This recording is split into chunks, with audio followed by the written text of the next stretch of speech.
So far, so good.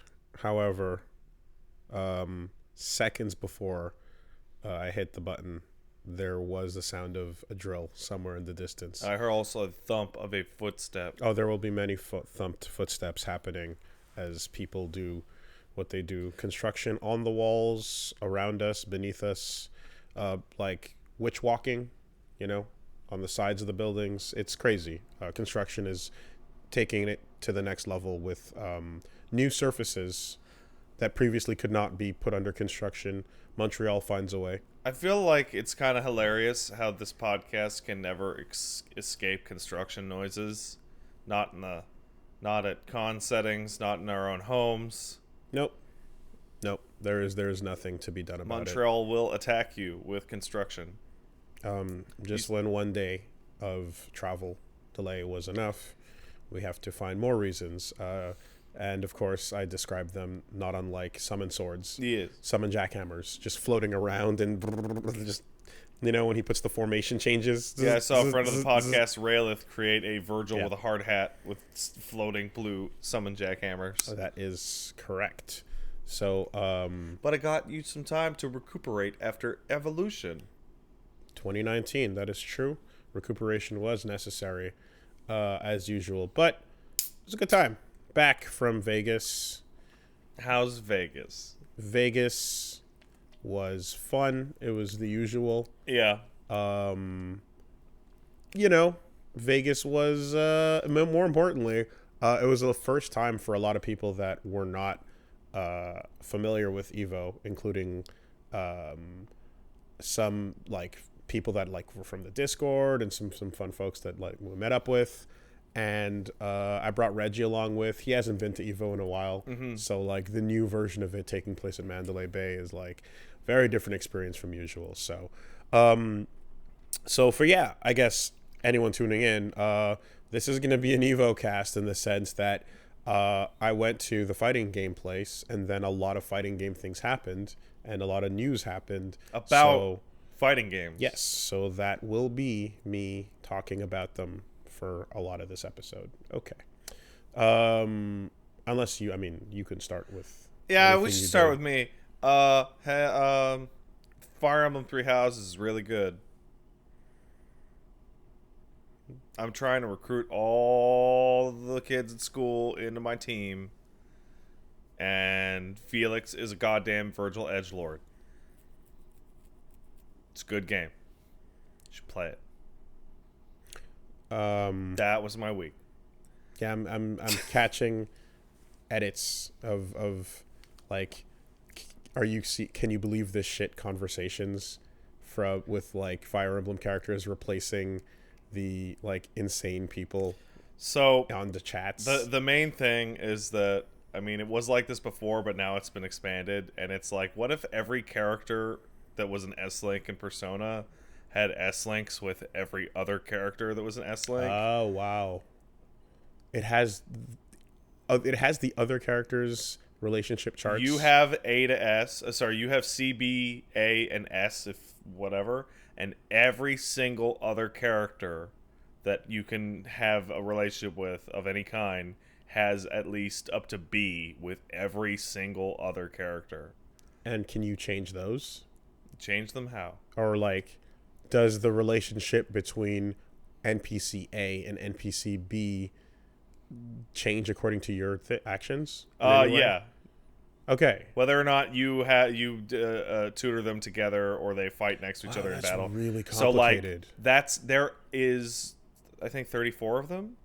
There are so fucking many character interactions. If I had to think about Ryuji's and Morgana's friendship, it'd be way too much. That means you have 2 to 3 support conversations of a character with the entire cast. So you get to see Bernadetta, the shy girl. You get to see her interact with every personality type conceivable. From, dude, you dropped your book. I just want to give you your book back. To, I may have accidentally read your fan fiction. To, I'm going to physically carry you out of your room, you goddamn shut-in. Okay. Yeah, that's really extreme. As long as you don't have to pay too much attention to that, I suppose. But then again, It's like the primary draw of the game. oh man, okay.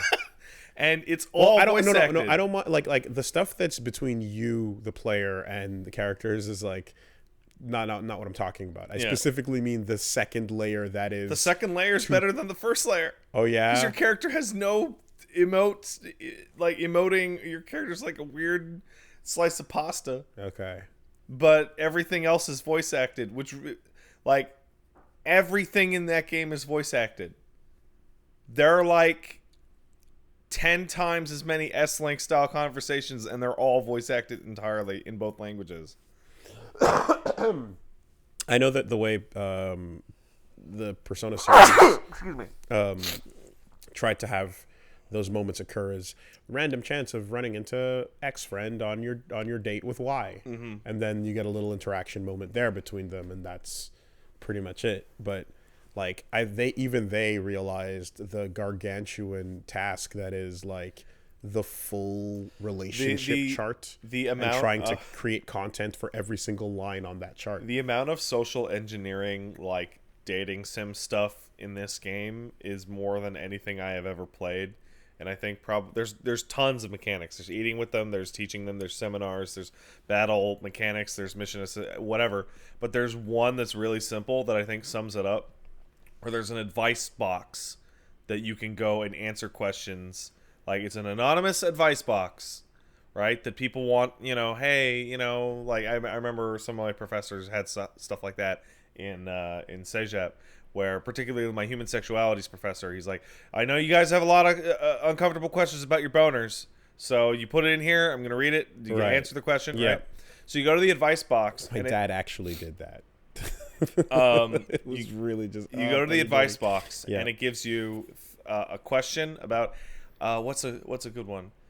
Hey, I really hate drinking tea, but everybody drinks tea around here, and I don't want to seem rude, but I want to hang out with people, but I don't want to drink tea, right? What do I do?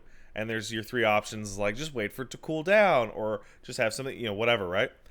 And the text will give you an indication, and it will have the silhouette of their character portrait completely silhouetted, no detail at all. And going off of that, you have to figure out what the best advice is for the specific person, whoever they may be. So you have to know about every single person's personality, and hopefully be able to ballpark who every single anime character is based off just the outline of their character portrait. And then if you do it right, you'll get a little heart up. The funny part is that, like, my impression of someone that had to live in the times of horses, swords, and shields would have so little care for the small things in life, because your priority is not getting impaled. No, but that's why you got to appreciate the small things in life. I don't think, because you could get impaled tomorrow. I don't think that's how it worked in real life for people that lived back then. I think they were very, very concerned with, like, the bullshit in front of them, and the small things kind of would go by the wayside. I disagree. If you could die tomorrow, you got to smell the roses. In fiction, certainly. In real life, that shit was like, get that rose the fuck away from me. What if... You're crazy. Okay, well... Anyway. Wait, hold on. I've got brain knowledge coming back to me about the Protestant work ethic. Are you familiar with the Protestant work ethic? Keep working till you die. Yeah, keep working till you die, because work is godly and thus moral. Yeah. So that took off really hard with the Germans and the English. Mm-hmm. And I remember now when I was in a history class in university, they were talking about how that mindset never took off with the Catholics, particularly the French Catholics. So you would see economic differences, whereas the Protestants would tend to save all their money, and the Catholics would just fucking spend it as soon as they got it, because they could die tomorrow, but as long as they went to church every Sunday, they were good. Yeah. Well, if your culture was one that was like, yo, death is awesome, right? Embrace that shit. Oh yeah, fuck it. Yeah. Then yeah, you're not. Your brain is then it deprioritizes it automatically, Yeah. and it makes it a thing of like, oh yeah, well that's cool, right? Because I get to go to whatever version of the Warriors Afterlife, or regular heaven, or Valhalla, whatever the fuck, regular heaven, and you know, and it like, yeah, you have like these cultural tricks to make you not give a shit, but for somebody that was like not of that and just fucking out there trying to survive, you know, like you're trying to like live, your brain is like, you're prioritizing survival, you know, when you got to eat, you don't care about it's what we talk about with any empire that was able to like get to the point of like philosophy was one that basically had dealt with war and like didn't have to, or deal made with the war go far away. Made from the them. war go really far away, so you don't have to deal with that for a while. Yeah. And if it's coming, then you're gonna have a lot of time before it shows up on your doorstep. Well, I'll tell you what, Wooly. None of these things matter because this is a goddamn anime high school isekai where you've been traveled back in time. Correct. To the old-timey days. Wait, you traveled back in time? No, I'm just saying you as a person. Yes. And no one in that anime school has to talk about how all of the students would probably be missing a shit ton of their teeth. Yes. Smell like actual feces. Oh, yeah. And hair, etc. How is your hair looking so nice? With what gel? Don't worry. It's anime history. Yeah. Of course, we're playing a video game here. Yes. I would like to see historically accurate Fire Emblem characters. That'd be awful. That would be really fun. That would be really fun. Just as an experiment on like someone's art page somewhere. Just like, all right, so I decided to take a look at Ike. All right, what would he actually have going on? I'm sure you can find a lot of historically accurate, highly detailed depictions of certain Fire Emblem characters, such as Tharja, etc. The blue in the hair is actually indicative of some rare, crazy disease. Silver poisoning. Yeah, sure. You know, there'd be clumps of that beautiful lock, like, falling off as we speak. Oh, what is that, a big red cape? Yeah, that'll get you killed on the battlefield. That thing's in tatter. That thing's all tattered up and fucked. The like, just going down the line and just, like, everyone's got their crooked teeth.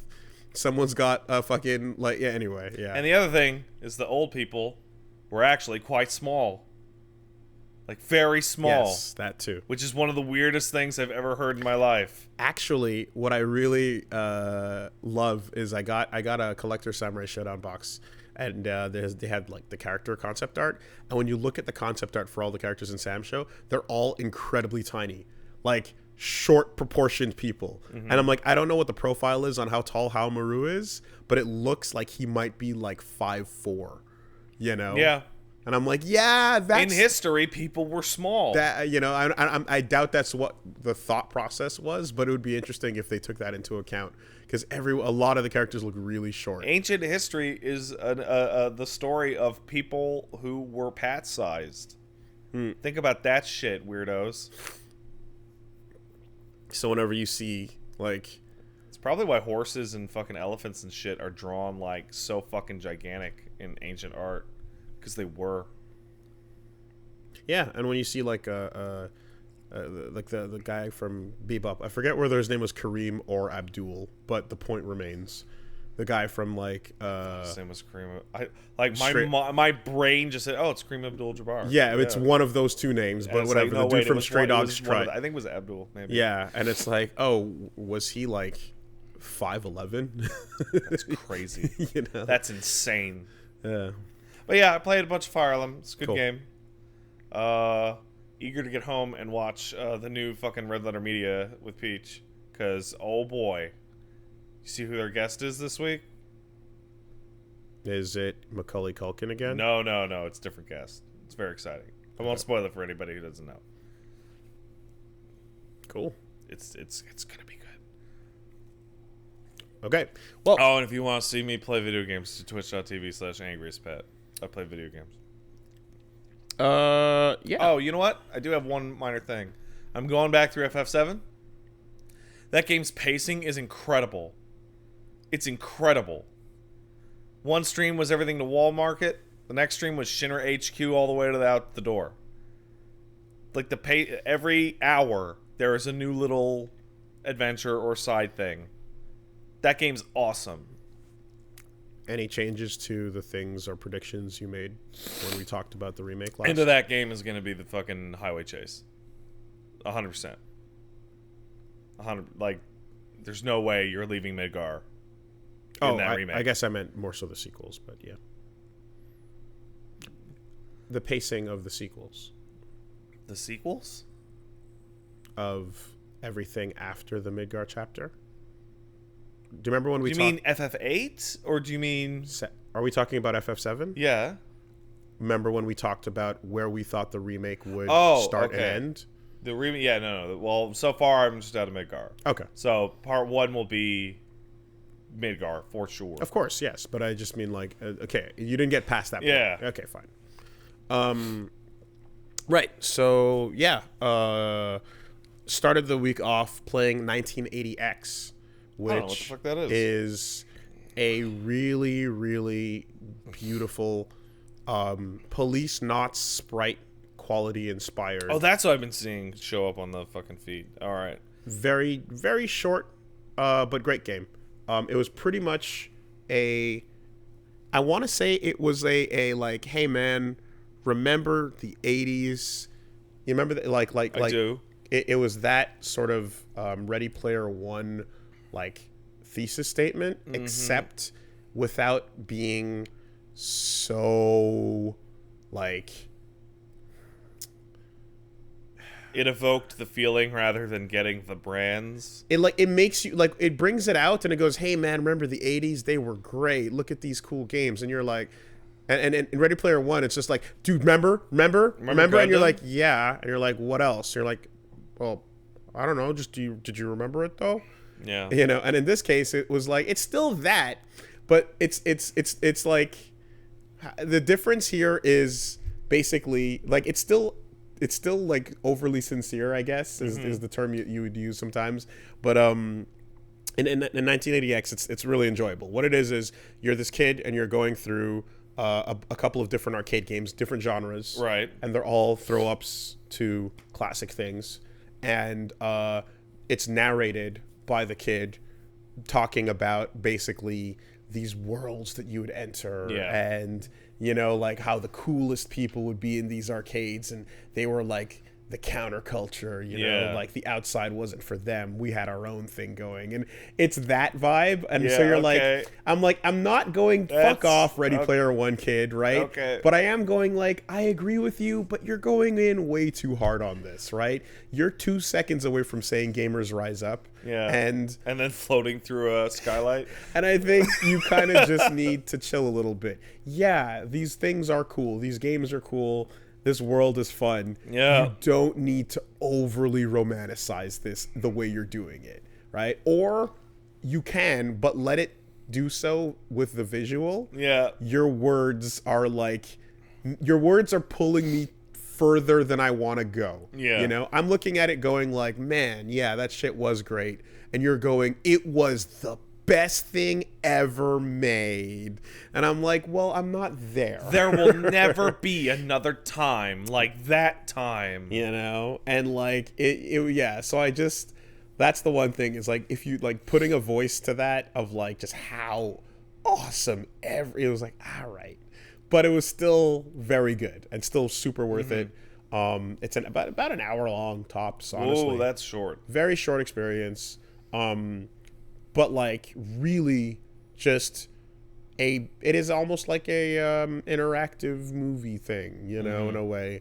And just glorious pixel art quality. Like really, really nice. Some fun fun obvious references, and then like stuff that's a little bit, you know, a little more downplayed. But I took a look at that went up on Wooly Versus this week as well, so that was a fun time. I'm definitely gonna say pick it up, support it. It's fun, it's cool, and of course upon beating it, you can just go to the game selection menu, you know, and rise up at your choosing. Certainly. And of course, like, you know, within you get those bits where it's like, oh, kids having problems at home, parents are fighting, right? Let's see how that affects the game, you know. So there's like some interesting things they play with there and whatnot. where it's like, let's use these games because mommy and daddy are fighting, Again. yeah, type of thing. So right on. 1980X. And yes, and then of course Evo. So Sorry, I'm just thinking. Did you ever fall down the Fighting Gold variation meme wagon, where it's like Fighting Gold, but Coda's your sick neighbor and he won't turn the music down? I saw one for like something like that. It was Stand Proud. Yeah. One of the ones that just killed me the most is like Fighting Gold, but you're playing it because your mom and dad are fighting again. Oh yeah, and it's like this vicious mom-dad argument kind of piercing through the walls, muffled, while Fighting Gold is playing, and just it's like fucking Jesus. Yeah. It's the internet's so weird. I love this shit. It's very weird. All right, tell us about Evolution. Congratulations on your championship win at something. Once again, the curse continues. Made it to the edge of my pool. Yeah. Never got out. Still drowned. I thought you didn't drown in pools this time. I'm sorry, buddy. No. Oh, you got to the top of your pool. Your Sam Show pool. I saw that. Yeah. Didn't get further than that. That's pretty much that's my limitation year after year is that's about as far as I can get. That's where my skill is. I am good enough to beat you're good enough to drown everyone else in pools as well. But I'm not good enough to beat the people who grinded it out to make it to the top. Yeah. That's how it is, And seeding works anyway. So seeding works in such a way that I'm like, yeah, that's about right. Yeah. I feel like I have enough experience to, I shouldn't be losing to a bunch of random shit, but somebody who clearly has done the work here, someone who treats this particular game as a lifestyle, should beat me. Yeah. That's correct. So, but that was funny though, because it was actually one of those things. I didn't even know where I was at because I entered so many games. I entered 7 games because I decided like I'd rather enter and then figure it out later and possibly drop out, than not enter and regret it. And then some people get buys if you drop out and they'll be like, "Oh, fuck, it's sick." So that happens, right? And yeah, the like the guy who beat me in Sam Show on the loser side, like after he's like, "Hey man, can we take a picture?" And I was like, "Yeah, sure." And then tweeted it out, and he was like, "Hey, I just beat Wooly to get out of my pool," And I was like, I didn't realize that was even the fuck me. I didn't, So that's always a fun feeling, but no, it's fine. Good. I like that. Yeah, and yeah, I did get one match on stream. It was like a Darley one, and the match that got on stream, you did quite well. Yeah, but all I see is my mistakes. So well, of course, like that was ugly to me. But anyway, the takeaway from that, and the takeaway from every Evo is pretty much like 1, fuck man, fighting games are awesome. 2, like I really want to get better, So in this case, I'm gonna put an actual effort into stepping up my Sam Show game, especially considering the talent we have in this city, because Jimmy Bones, friend who came on for the episodes we did here, and local FGC head, got 9th place and fucking crushed it in an amazing run through that bracket. So one shy of top 8, heartbreaking, but also but hey, amazing showing. So kudos to him on that. And yeah, I'm looking forward to sparring and stepping up my game. From sitting all the way on the outside and somebody who doesn't hop over on the fighting game wagon over here, the main problem that I feel like I see with you and your training regimens on these is that you care too much about almost every single fighting game that comes out.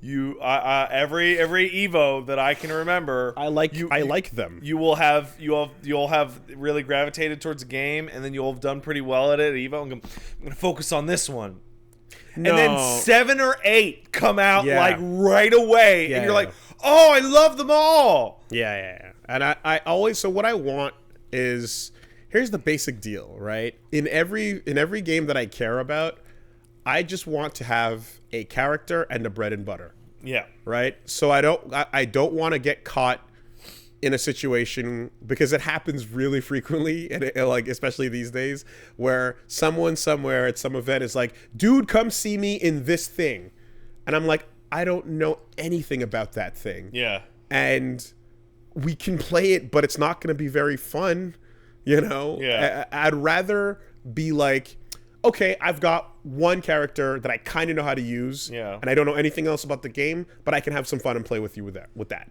you know? So that's kind of the extent of it. So, like, I know shit all about Uniclear is what we'll call it now. I know shit all about Uniel, but I have a Merkava that has one combo. Yeah. And that's good enough for... So if someone says, yo, come see me in Unist or Uniel or whatever, and I'm like, sure, let's play. I can do this one thing. And that's about the same attitude that I take into my pools as well. The other problem that I can think of is like, well, what are you doing playing all these games that aren't fighting games? What are you doing wasting your time with that shit? Yeah, well, trying to build a channel, make a living. That's not hustling. That's not improving your skills. No, it's not. What are you doing? Yeah. So I'm actively going to cut into the schedule and drop something, and then decide to put some training time in, at least for one game, and see how it goes. That was how the pools went. I got to check out Million Arthur, which had a setup there. That's that wacky ass. I want to say either like doujin or manga or visual novel, whatever the source material. Melty bloody Anime game with lots of source material characters from different places coming together, doing their thing. And boy, there's a lot going on with it in terms of just like shit on the screen. Yeah. It feels a bit like... Let me go find a fucking screenshot of this so I can be like, oh. It feels a bit like the... Million Arthur Arcana Blood? That's probably it. Oh, that's a fucking doujin game. Oh god, what was it called? Yori? Yori got announced for it, exactly. That's what I was gonna go with. He's in it, and we talked about it, and I tried him out, and that's a good thing. It's like a SNK Heroines kind of feeling thing. Yeah. You have like 3 strikers that are cards, and then you can pick one of 3 sets of that, so you're looking at an option of 9. This is some fucking anime shit you I'm unlock looking at. more Goddamn. strikers as the round goes on. Look at all these animes. And then I see them. You do certain inputs that like are dedicated striker inputs, and it's 2 buttons plus a third like just special move button, and it's just like, what is happening? There's so much going on and yet so little. Listen, I played Blaze Blue, and I said to myself, where's all the meters? I heard this game had buttons to press and anime to have. So then Million Arthur was created. Literally, the round fight thing is like, please make your select. Round set 1. Judge. Oh, that's good. That's some good anime. And it's just the extreme of the extreme in your ArcSys style pre-round commentary, but not the cool way. No. Pure cringe. But anyway, yeah. That's good. That's real good. It's super fucking weird, and I'm not sure about it. That's where I walked away unsure about it. But Yuri's in it. Man, fighting games have like one of the broadest like genre/tone variations between entries. You've got Mortal Kombat, you've got Tekken, and then you have the 35 different anime types. You've got the cartoon anime type. You've got Guilty Gear. Then you got Arcana Heart. Then you got this. Then you got King of Fighters somewhere, and it's fucking weird. But I am like, I think everyone loves the evolution of round 1 fight over the years, right? And I like it kind of peaked at Heaven or Hell Duel 1. Right, let's rock. But like then, XX and nothing past that, because the guy went Duel 1, let's rock, instead of the guy like having a much deeper voice. No, it peaked at Hokuto no Ken. So that's what I was gonna get to next, right? Decide the destiny. It was before that. What was it? What was it before that? The time of retribution is at hand. Battle 1. Decide the destiny. Fantastic. Oh, why does every round have to be so exciting? So good, right? And then you get into Can't Escape from Crossing Fate or Rebel 1. Level 1. Rebel 1, you know, and you're like, why is it a rebel? Why are we calling every round a rebel? What is that about? Then we get Beat You Up. You know, and it just kind of goes on from there, and we get into nonsense, you know? And then you're like looking at fighting games that don't even have a human being say a dumb phrase per round. You're like, what are you doing? You don't even say round. What? Yeah. I mean, you know, Alpha 3 is always a classic. Yeah. Right? Triumph or Die. Marvel 2, The Battle for Survival Begins. Engage. I don't actually remember Dragon Ball Fighters, but like there's something there, certainly. But yeah, it's the dash in, right? Oh yeah, oh god, yeah, Divide, which is the Under Night one. It's really, really nuts. And of course, Ipunme Shobu. Yeah, that's a good one. Right? Fair and square. So we get into this nonsense, and it's at the most. It's the worst it's ever been. Yeah, it's the absolute worst. Please tell me you're select. It's the absolute worst it's ever been. That's a weird ass game. We'll see how it goes. What else? They had a giant Marvel cabinet, but when I say Marvel, I mean Marvel superheroes. Okay. And it was so giant you had to climb stairs to get up to the panel to play the buttons. And it's like, and there were giant buttons. It is a cabinet. Yeah. That is 5 times the size of a normal cabinet. That's stupid. It was great. That's super dumb. It was brilliant. Yeah. It was great. A great way for Arcade 1-Up to advertise their stuff. So, had to. Also, Marvel Superheroes kicks ass. Yes, that's it does. a good game. SNK had a booth. I bought some stuff. I had a good time there. Mm-hmm. And yeah, just hung out with the boys, did the thing. Saw Max and the crew, did our thing, and I had a overall good Evo. Mm-hmm. Good fun. I'm up in the casinos. Oh, really? So that's always fun. Did you pay for your trip? Because that's the ultimate. No. Okay. No. Just a couple $100, Oh, well, that's nice. It's nice. Yeah. When you were in the airport leaving, did you feel the urge to be like, I bet I could turn staring at the slot machines? $100? How about they fuck right off? I hate slot machines. I absolutely loathe. Like, they're just not at all. Anyway, they're not fun. I don't. It's so incremental and stupid, and it's just a million. But you could win $65 million in quarters. I would pay money for a patchy slot so I could sit and watch the cutscenes of the game I love. I bet there are YouTube channels dedicated to showing you the cutscenes. I believe it. Weird format videos. Yeah. I would sit down just to see all of them. I would. Yeah. That would be for me the like fuck winning. I want to see show me the adventure. The Legend of the Hungry Wolf. Yeah. Where does amazing new rendered Terry model go? Yeah. Into the trash is where it goes. And so from there was the Sunday finals, which many announcements occurred on, and that goes pretty much right into our news. Some non-announcements as well. Man. You want to start there? I guess. Because what the fuck? I was there for that. I didn't know if it popped up on stream, and it turns out it didn't. But enough people heard about it. Oh, yeah. And there was enough of a reaction that everyone was like, what? I was playing Final Fantasy 14 on Sunday night, and I fucking heard from... Holy shit, they just announced fucking Solid Snake for Tekken 7. So, like, I was sitting there, and, like, me and the guys I was with, we all just stood up, hands on each other, like, what are we watching? Tasty Steve is on his knees. But here's how I knew something was up. Like... So that goes down, and I was like, "What?" I'm like, "Hold on, what went down?" Well, in the Tekken finals, in the top 8, before grand finals, yeah. Like, okay, so before what you can't see on stream, right? Mm-hmm. By the way, is a lot of fun stuff. Yeah. Every year they do fun stuff on screen in between sets. So they'll go to commercial break on stream, or whatever. The commentators will do their thing.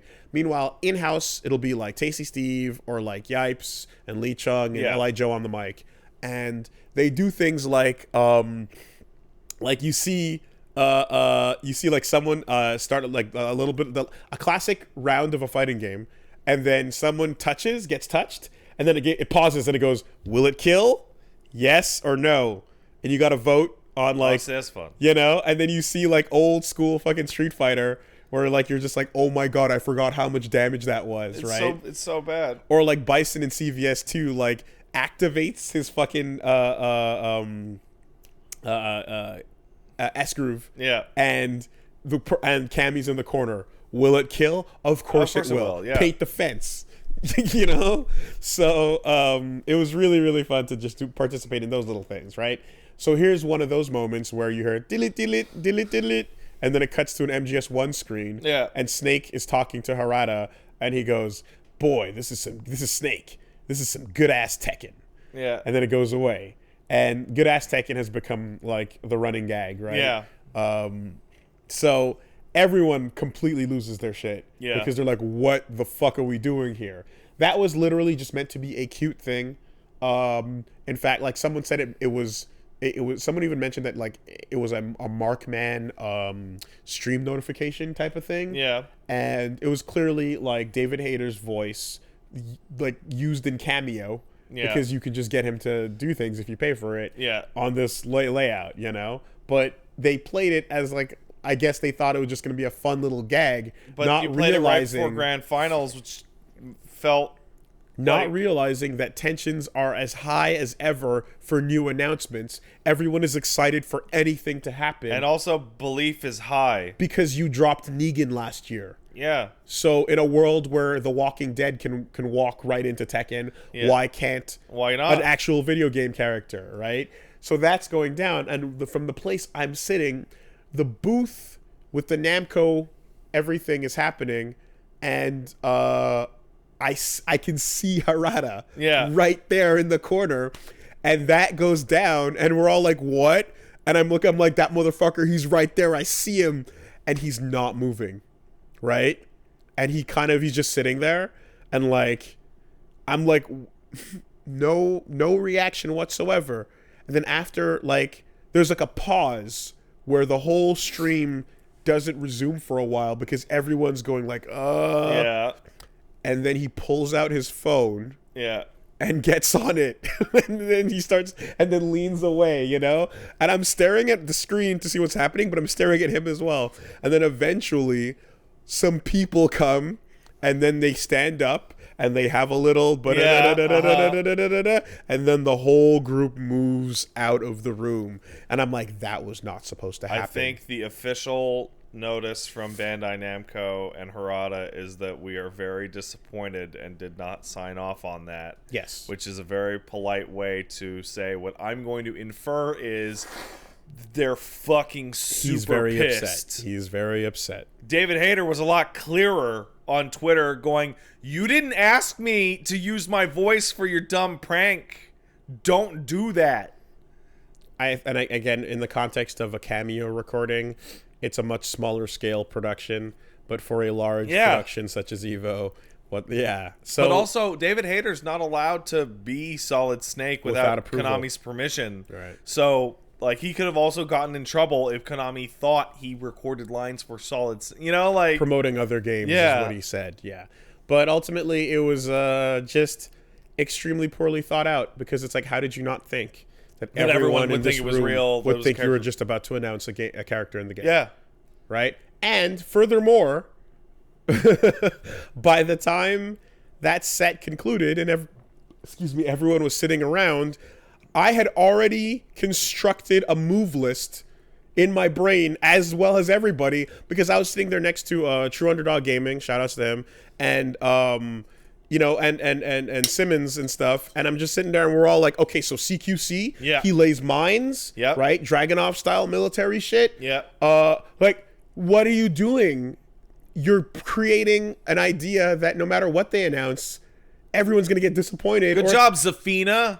Or at the Like, very, or at the very least, like you're just watering down, like the announcement they're about to make. And they were very happy that they didn't have any leaks. yeah. While, certain other companies people did. had big leaks. Yep.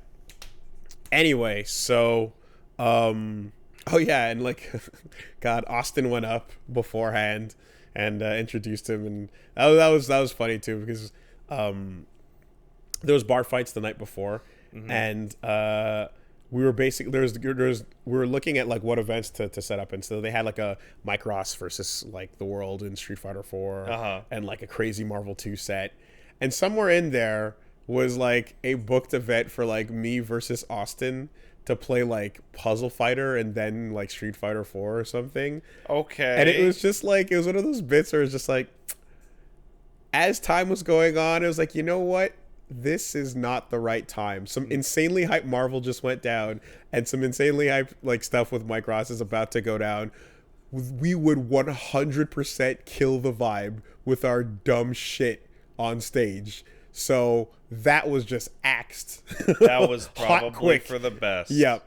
Ryan, Gutex, shout outs. Thanks for everything. You're cool, but yeah, it was just like, no, let's let that. So things moved along, and the event remained hype without us deflating it entirely. But nonetheless, we got to see that sort of like snake thing not pay off in any way, shape, or form. And thankfully what they had to announce was still pretty exciting and hype, but that was a weird ass moment, and the entire room, like I said, I saw that go down and I'm like, something's wrong, and then right, something's clearly wrong, and then it was like, Max was up there at the time as well, and it was just like, yo, dude, what it's like, no, that doesn't seem like it was supposed to happen, and then it in that gap of like 5 minutes it took for them to get back to the gameplay, people were getting yelled at, I can just imagine. And it's extra crazy because Harada was not only there, he was in the tournament. The Bandai Namco people were in force. Yeah, it's not like it was a dumb joke and then they got a phone call the next day from some accountant or whatever. It's like, no, Tekken Man is here. He saw you. If this were any other tournament, literally any other place, at any other time, you might have had plausible deniability of like, we just wanted a hype stream announcement. Yeah. But this is literally where Negan got announced. This is where new characters get announced. In the same like time frame, in the same arena. This is where crossover guest characters are the new hot thing in every single fighting game. It is the worst possible version of events. What were you thinking? What was your course of action? Yeah. So anyway, that went down. Then there's proper real news. Yes, actual things happened. So before we get into that, we'll take a quick word from our sponsors. Let's do that. And I'll just say that, if you want to tune into that 1980X playthrough or Bayonetta or any of the other fun stuff, getting into fighting games, going down, which, hey, Skullgirls is on sale for $1.50. Go buy that shit. What are you doing if you're not buying it, please? It's less than a Coke. Stop it. And we'll be getting into that soon as well. Check that out on Wooly Versus on Twitch, Wooly Versus on YouTube. This week, the podcast is sponsored by DoorDash. Hey DoorDash, what's up? I'm hungry right now. Can you please fucking help me? They will dash to your door with food from many, too many choices of restaurants, all your favorite places. I'm going to assume the people who work for DoorDash are allowed to use cars. I'm going to say yes. Okay. The fastest form of of travel currently available. You almost say communication? Yes, I almost did. You don't really say the word form of travel very often. I have occasionally said it. Every time I say form of, it's followed by communication, so my brain auto-completed. Form of, whenever I say form of like a pail of water. Yeah, Wonder like, Twins. Yeah, activate. Wonder Twins. I always think of Wonder Twins. Well, I had no segue. Yeah, I was gonna try to say like, well, the Wonder Twins need to eat as well. You don't have to You don't need to be able to transform into an airplane to get food fast. A pail of water is not a good meal. It's really not. A great It's really not. But if you've got a long day at work or a tough day at school and you're stuck at the office, you deserve a great meal from your favorite restaurants. And with DoorDash, those restaurants come to you. So, basically, it's the type of thing that I know I've been using way too much. You hit the button, the food appears. And it's like, oh my goodness, that's way too convenient. Yeah.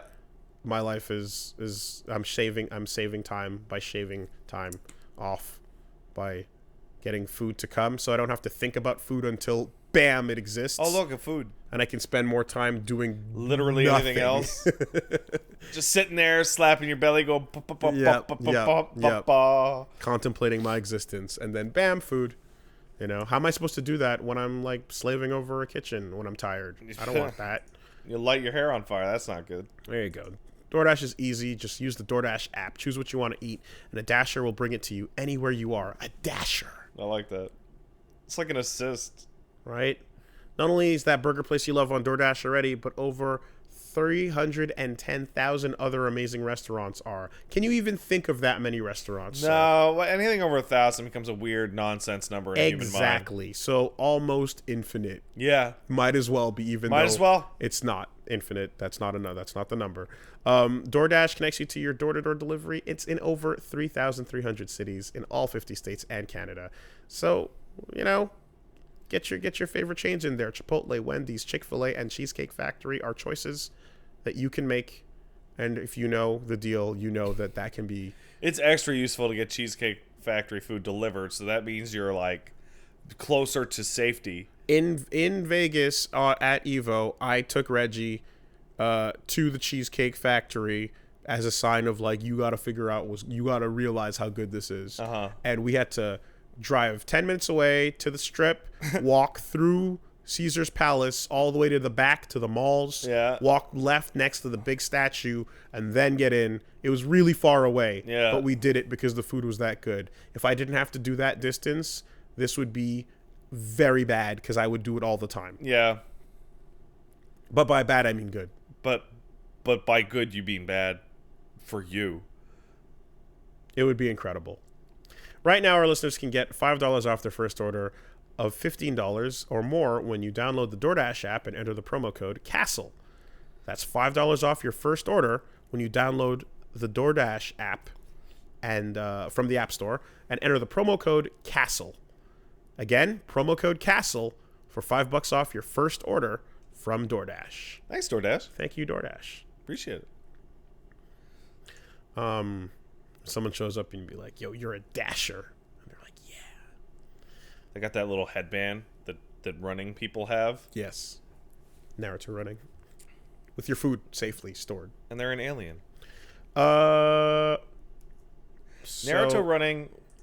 See, like, you could probably do a variant Naruto run if you had, like, a backpack, because then you just put your arms underneath the backpack behind you. Well, the backpack, yeah. So that your body and face are not protected from falling, but the food is. Mm-hmm.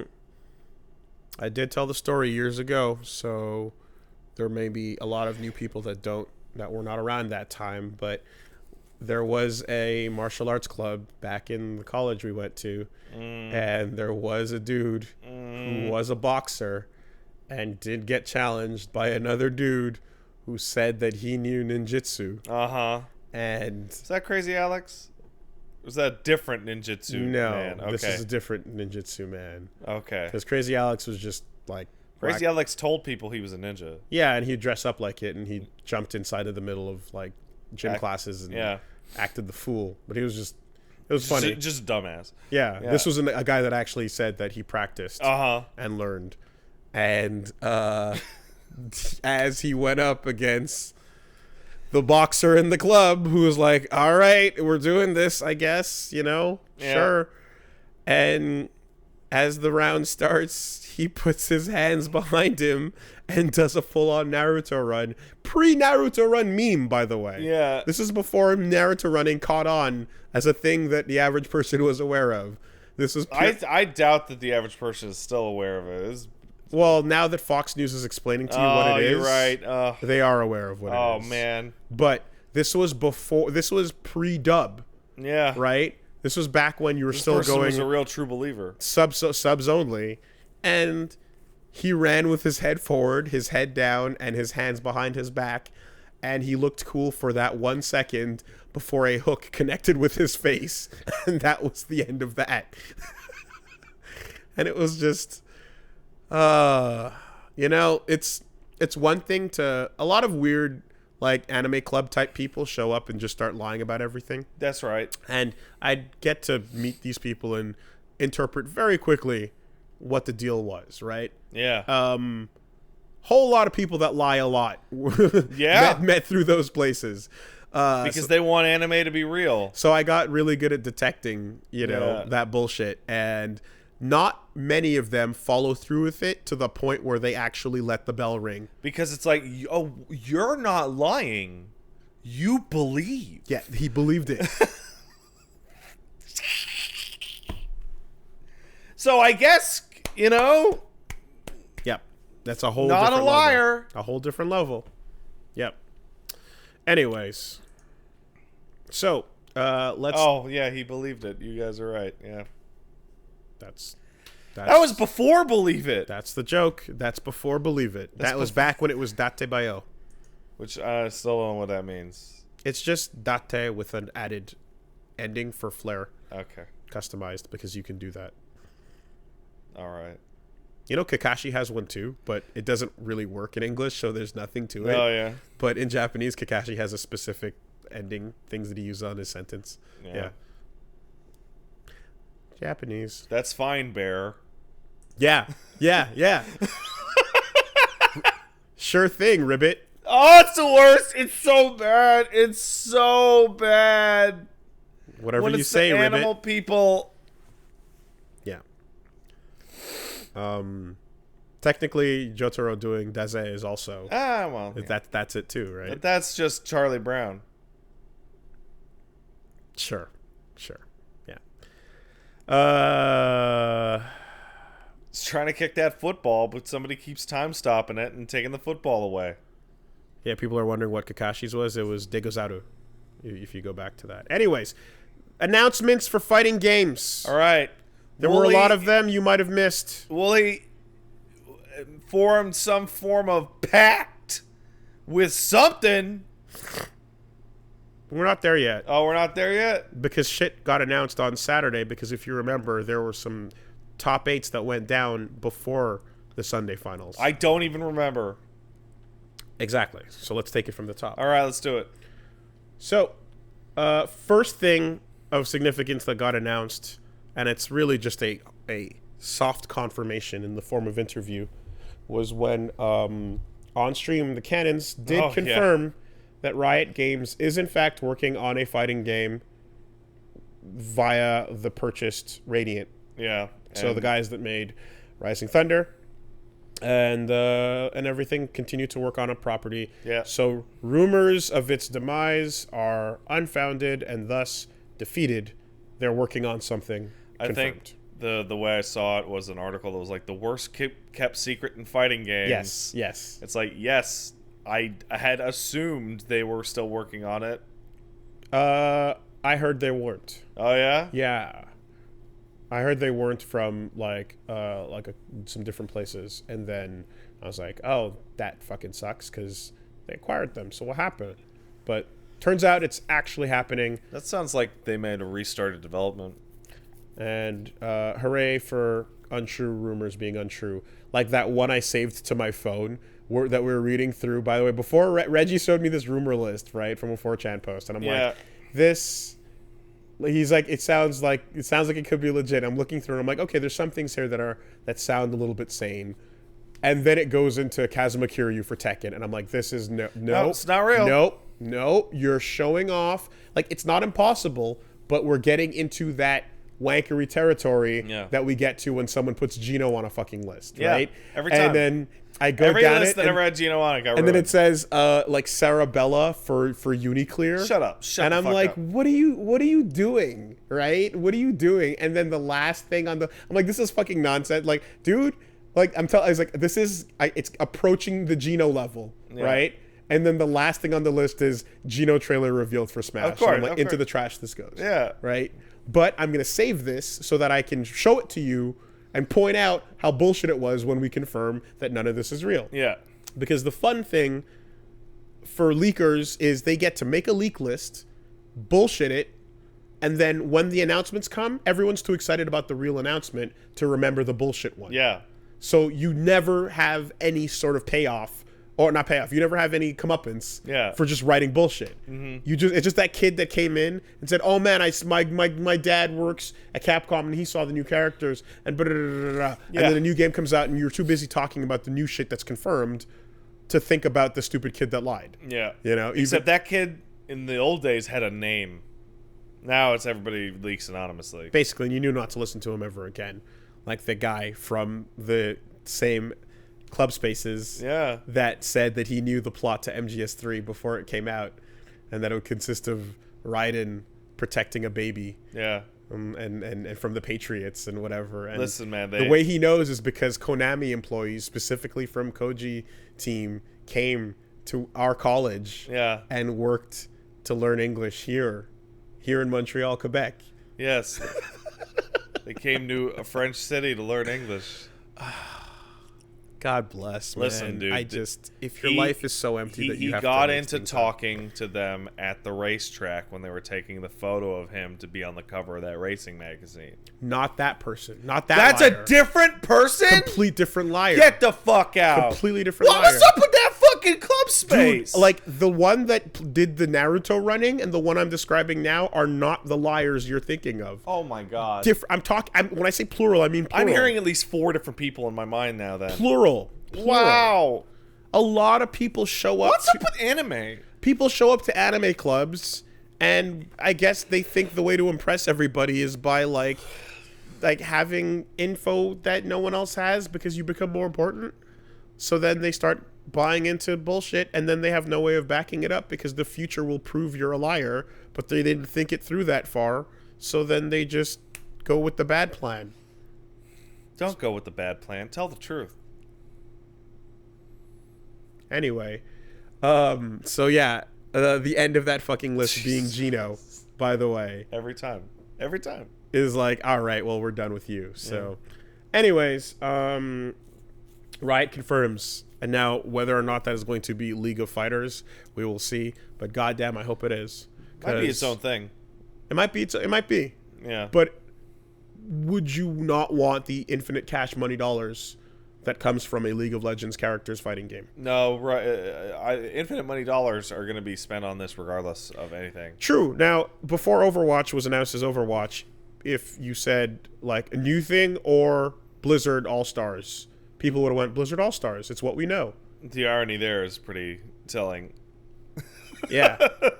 So here, right, it might just be new thing. Yeah. But the problem is Overwatch was a safe genre choice because it was like one that a lot of people already liked, whereas fighting games is fighting games. Yeah. There's not as many on that boat. So I would hope that fighting games can benefit from the coattails of League of Legends. Yeah. As opposed to like Riot trying to stake out its own new fighting game franchise here, simply because I really want fighting games to ride the coattails to bigger numbers. Because we got Grand Blue that already has pseudo infinite money coming in from Grand Blue Fantasy. Psy Games. Psy Games? Yeah. Yeah. Okay.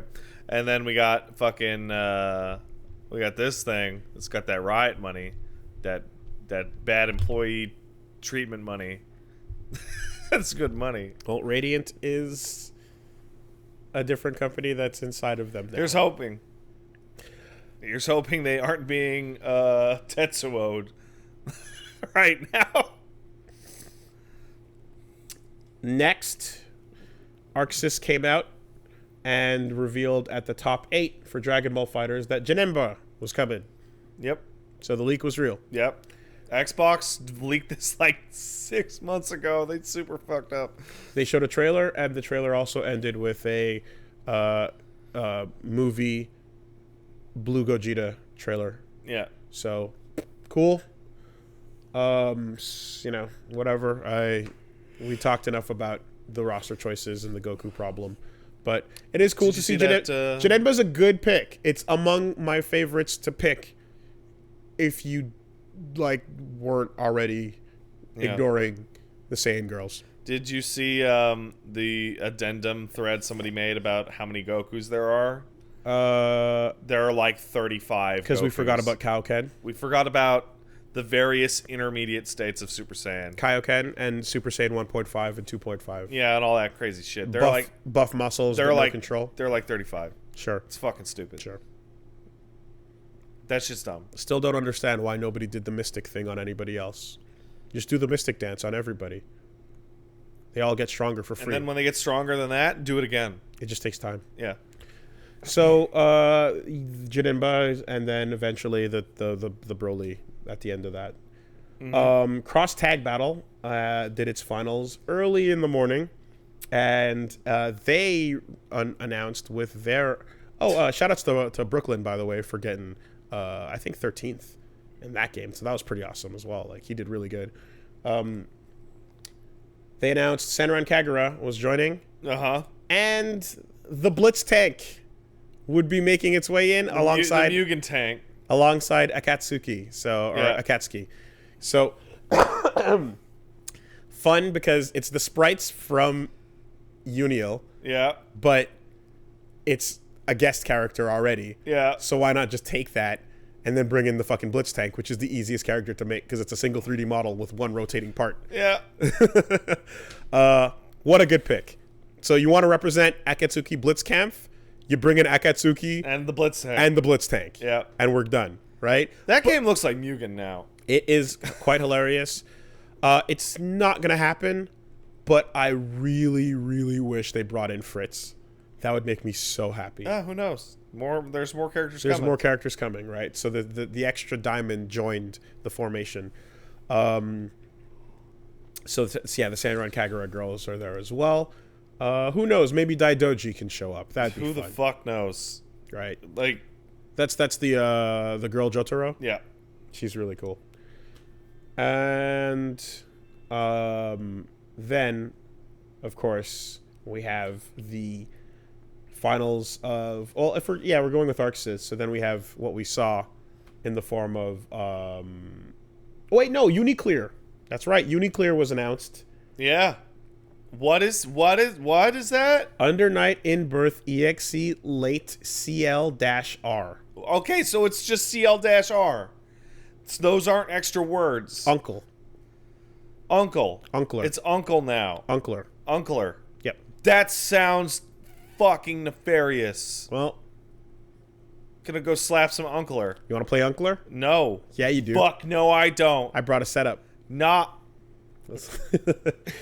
They announced that it's going to be a balance changes and then a new character, Londreka. People are saying unclear. Unclear? That's fine too. That seems less incesty. We can go that way too. But it's CL-R. There's no letters there. Whatever. More Ruby characters in Akatsuki.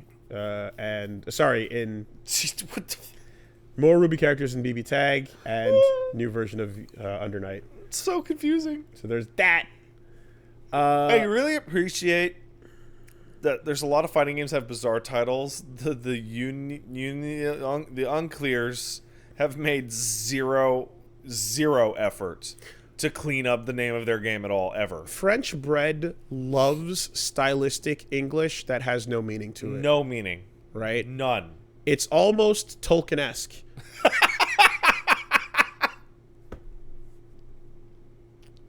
They appreciate the sounds that the mouth makes with no concern for the actual definitions of what they're saying. That's good. Yep.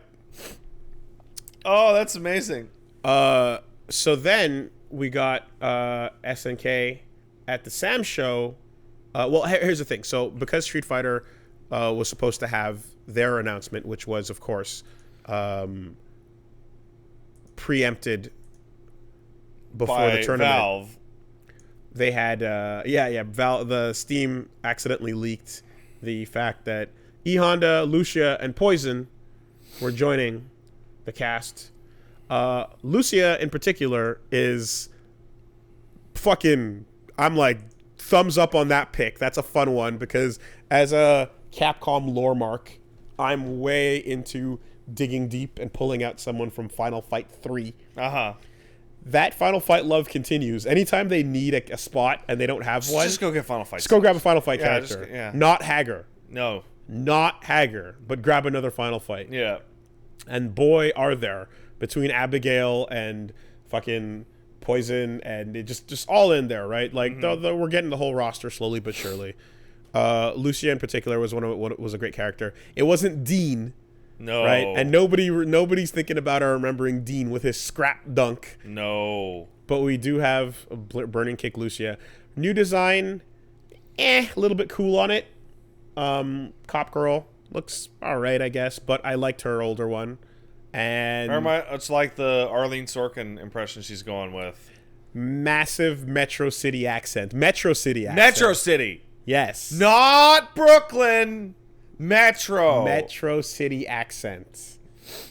Don't mess with the MCPD. Yeah. Coffee. Don't drop those pizzas. So Like a cup of coffee. So that dropped, and the alternate costumes look really cool. Poison, the Poison is one of those ones where the moment I saw the new design, I'm like, that is clearly really cool in art form, and it didn't translate to 3D. I completely agree. And I saw a sketch of it, and I was like, fuck, that's 100% it. Yeah. Poison's new form, new style looks way better as a sketch than it does in 3D. But the other models, rather the other costumes, are fine. Yeah. So the one in particular where she's got the giant shades on, I'm just like, yeah, just go with that. Yeah. Right. So Also, they turn her into Whip. Yeah. No more riding crop. Full on whip, and whip cancels. So mid-range zoner, always a fun thing to deal with. Can't wait. Yay. Ivy. I feel bad because I looked at that and went, right, Street Fighter V continues to exist. I feel literally no excitement towards it at all. I was more excited for seeing Clear Uncles get announced than the Street Uncle Fighter Clear? character. Yeah. Uncle R. It's nice that Honda joins, and Yeah. I like Lucia as a pick, and I like Poison as a I pick. made a joke that Mike Ross can finally start playing Street Fighter V. Okay, so like when we were at bar fights, and he came out, and he's like, yeah, so based on this week's announcements, a lot of people are asking a lot of shit. And anyways, who wants to play me in Street Fighter 4? It was quite fun. It was quite fun. I love Mike Ross. Mike Ross. The man himself. Oh, that is his nickname, isn't it? It's Mike, open quotation, Mike Ross. Oh, it's amazing. Yeah. So anyway, but no, I'm glad with all these characters though. I think these are good picks, and 3 makes it seem like they're done. we'll find out. We'll find out. For sure. Oh god, there's that piece of fan art of like a Makoto fan dressed up like Makoto holding a sign, going like when they're just like season 2 announcement, yeah, with the glow sticks. Season 3 announcement, yeah. Season 4, and then glow sticks on the ground. Oh well. Although as much as big of a Makoto mark as I am, I would rather see the characters that didn't get a chance yet. Yeah. Also, Makoto's one of those characters, like, she'll never be like she was in Third Strike. No, for sure. They would definitely like calm her down and make things a little bit more sane. Which is like, Which they already did. But Yeah, like I mentioned Oro, but you know, there's Remy, there's Sean, there's a bunch of characters that haven't gotten. Save Sean.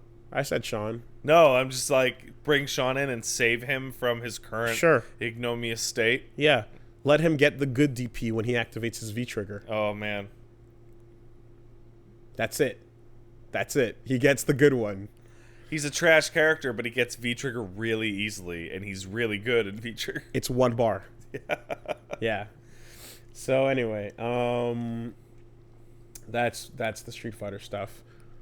Yin and Yang, we are like I'm done, man. yeah, that's what I'm saying. Like anyone, like the characters that should be prioritized are the ones that were not in Ultra Street Fighter 4. I was done with Yun by the time I played my third match at Third Strike. And the people who didn't get a shot, right? All those people, yeah, Hakan, yeah, he could get some love too, right? That's fine. But ultimately, I think it would be like, because 5 from the outset was about getting the characters that didn't get into Ultra 4, right? Like Karen hadn't shown up in a while, Birdie hadn't shown up in a while, Armika was gone, Yeah. right? Everyone you got from the outset of 4 were the ones that didn't get into the last game. Urian, you know what I mean? Like so. You. Well, Kinda. ish, you know, but then they throw in like a jury, for example, Yeah. because fan favorite. So yeah, like, just let's continue that. You know, let's continue acknowledging the characters that exist that haven't gotten love. All right, so that was Street Fighter V's announcement. It leaked. So next came SNK, where they announced their Samurai Showdown lineup, including Rimururu, Nakuru's sister, little ice version. She has a fucking corner 50-50 that'll kill you if you guess wrong, so God bless. She was playable on the floor. It's kind of nuts. We already had too many Nakarurus. Yeah. Then there was Basara, the spinning blade shirtless guy. Yeah, he's cool. He's cool. He's always fun. Kazuki coming back. I love how they show off everyone doing their moves, and Kazuki is just Yeah, silhouette over flames. just burning up. I love it. Not his brother, not Sogetsu, by the way, just Kazuki, and then Wanfu as well. Yeah. Then they dropped that Shizumaru was gonna be coming in September as well, and that's a little whatchamacallit, dude with the umbrella kid, you know, and one of the best idle animations, just kind of doing a little dance Third Strike style. So that's fun. We got that going down in Sam's show. Very excited for that season, and I'm going to be playing. And oh yeah, of course, Mina joins as well, the archer from Sam Show 5. All of her buttons are arrows, so That's going to be a nightmare. enjoy the zoning. But she's probably going to die in like 2 hits. Yeah, that's good. So we'll see.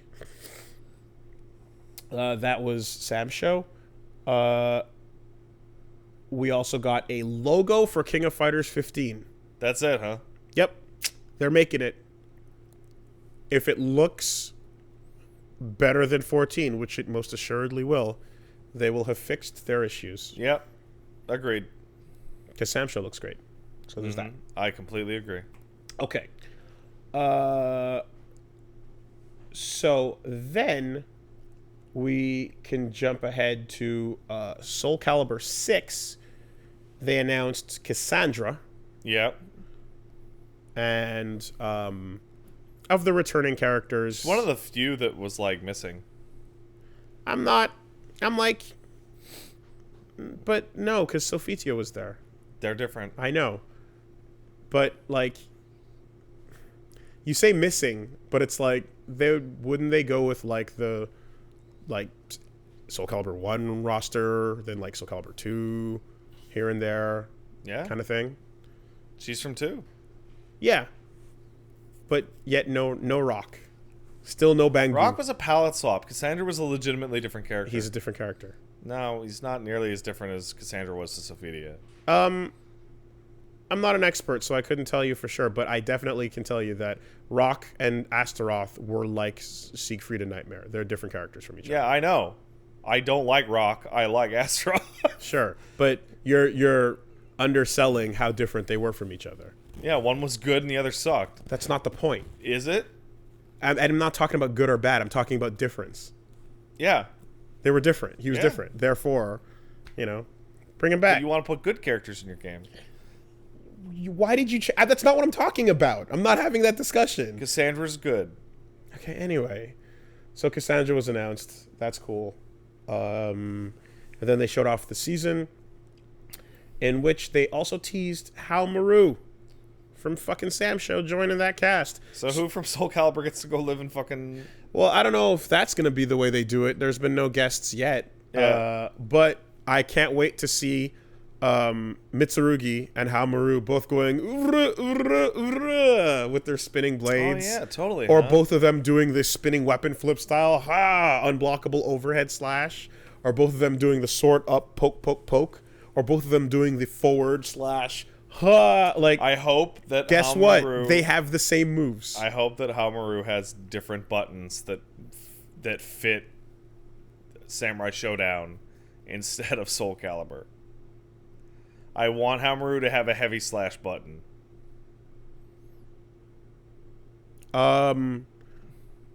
Yeah, that's just gonna be forward horizontal. Okay. I hear you, but that game has ABC kick. The other game has AB kick. They're gonna just put it on the button.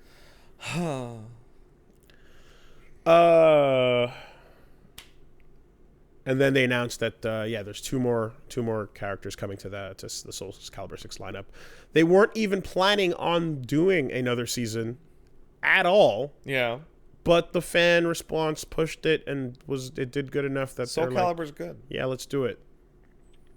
So that's fun. And then, of course, we got the teaser for the new season of Tekken, which Harada walked down and proceeded to troll the shit out of the audience like 4 times in a row. It was goofy. He showed up and said, "Sorry, everybody. We didn't leak anything, though, so kind of ignore what you saw earlier. All right, goodbye." And he took Ono's scroll of apology to read it out and then walked off stage. And then he walked back on. He's like, "Are you ready?" And then they showed off the new trailer, and they're like, no. Actually, no. He walked back off, and he walked on and goes, "Oh, yeah, wait, Tekken World Tour. We're doing it. It's going to be really exciting, everybody. Okay, bye." And he leaves, and they're like, "Ah!" And he walks back on and goes, "Are you ready?" And then plays this. And it was the video featuring Zafina, who Underdog was actually asking for. So, that was cool. She shows up. She's got her big old beast arm. She's got a gross arm. Nightmaring all over the place. So there's that. Looks more like Lisa now as well. A little bit. Got her orbs and whatnot. And she's, as far as I know, she's the only one that didn't come back from 6, right? I wouldn't... Gygus? Gygus is in 7. Well, then, wow. Fuck. So, yeah, that was it. She's got the Azrael or Azazel or whatever arm. Whatever the fuck. Azazel. The ice dragon? She's got our dragon arm. Oh. She's got the beast monster arm. My arm. And then... Christy Monteiro? Is that true? Wait, she's there, isn't she? Kunimitsu was in Tekken Tag 2. Anyway, whatever. All right, moving on. And then, of course... There's a lot of Tekken characters. We got the tease for Leroy Smith, the man who came back to Brooklyn after his family was killed or whatever and is out for revenge. His fucking character design is the best I've ever seen, but his story makes 0 sense at all. He's the final boss of life. Yeah. Is what someone described, and I like that. I like that. Also, really, really fun to see him practicing some good old Wing Chun on the fucking, on the spinning dummy. And I'm like, I did Wing Chun as a kid. I learned my forms, my Pak Saos and my Buji Sao. Well, or am I going to avenge my family, or do I just need to sit here and wait and watch? That's not how that works. You're gonna tell me how Bring Me to Life Requiem works? Oh, I thought you meant you're not gonna become that character by just sitting there. I'm gonna sit here and let my stand do its job. Yeah. and slowly turned me into fighting games. No. Well, fighting games are turning into you. You're not turning into fighting games. Yeah, so that show that I do called Get Into Fighting Games. Yeah. So, how about that title? Y'all thought a little differently. Well, anyway, that was a really fun time. I enjoy that. That was really, and not just for me, but also for all the other Woolies out there, yes. including the Brennans of the world and the Hell Pockets of the world and the unruly Kennys of the world. All of us dreadheads. It's a good time to be a dreadhead. I appreciate that in this little corner of the internet, everyone's being really fun about it and like using me as like the reference point. Mm-hmm. But amongst them, it's them. To anyone who's like, yo, look at this old pockets showing up. Yeah. Right. Or final form of the Shogun. Yeah. You know, or of the Sit Master. You know, it's whatever dread man you are personally most familiar with. Exactly. So, and he's old. He's got the sunglasses. He looks so fucking good. He looks really cool. Time to go sunglasses I didn't see shopping. the full render until this morning, like on the way here, and I didn't notice that he has like this amazing cane as well. He's got a cane. He was walking with it. Yep. He is a blind fucking Ip Man inspired. What? But his family died or whatever, and he left to go learn martial arts, and then he comes back like decades later to take revenge against who? I think old people? I think it might also be a reference to The Last Dragon. It might be. And that's what they're kind of getting at. Is he Sho'nuff? He's not Sho'nuff. Okay. I think he's Bruce Leroy. Does he have the glow? That's what he has. Bruce Leroy. His name is Leroy. His name is Leroy. Come on. Yeah. Right? Coming back to New York to fucking take revenge. Like, that's what they're going for, right? And, yeah. For a second, people thought, and I thought, I'm like, is that Eddie's master from the Prison Break section of the That's intro like a to 3? hobo-looking Brazilian guy. And it's not at all. Yeah, it's not. Like, is it Tiger from the future? And That's then stupid. Yeah, and then no. It is punished Bruce Leroy. Well, a Tiger from the future is Eddie Gordo. No, they're both the same age. What? That makes no sense. Tiger and Eddie are... Wait, hold on. Is Tiger even a real person? Tiger with the afro from the Dance Future.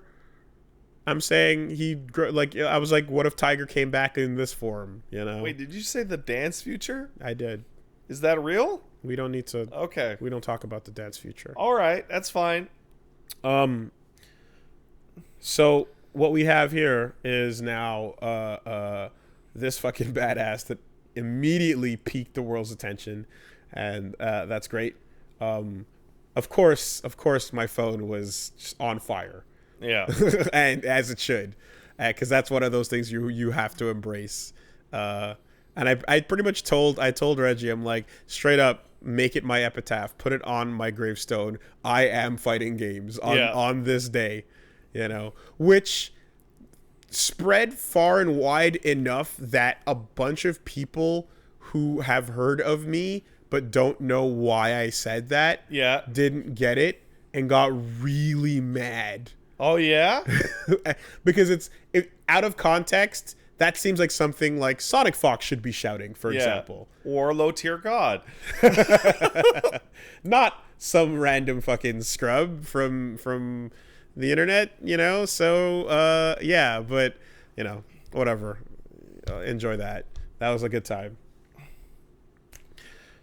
Immediately after that, we got up and left and walked out because, you know, at the end of the night, Tekken was over, thus Evo was over. Uh-huh.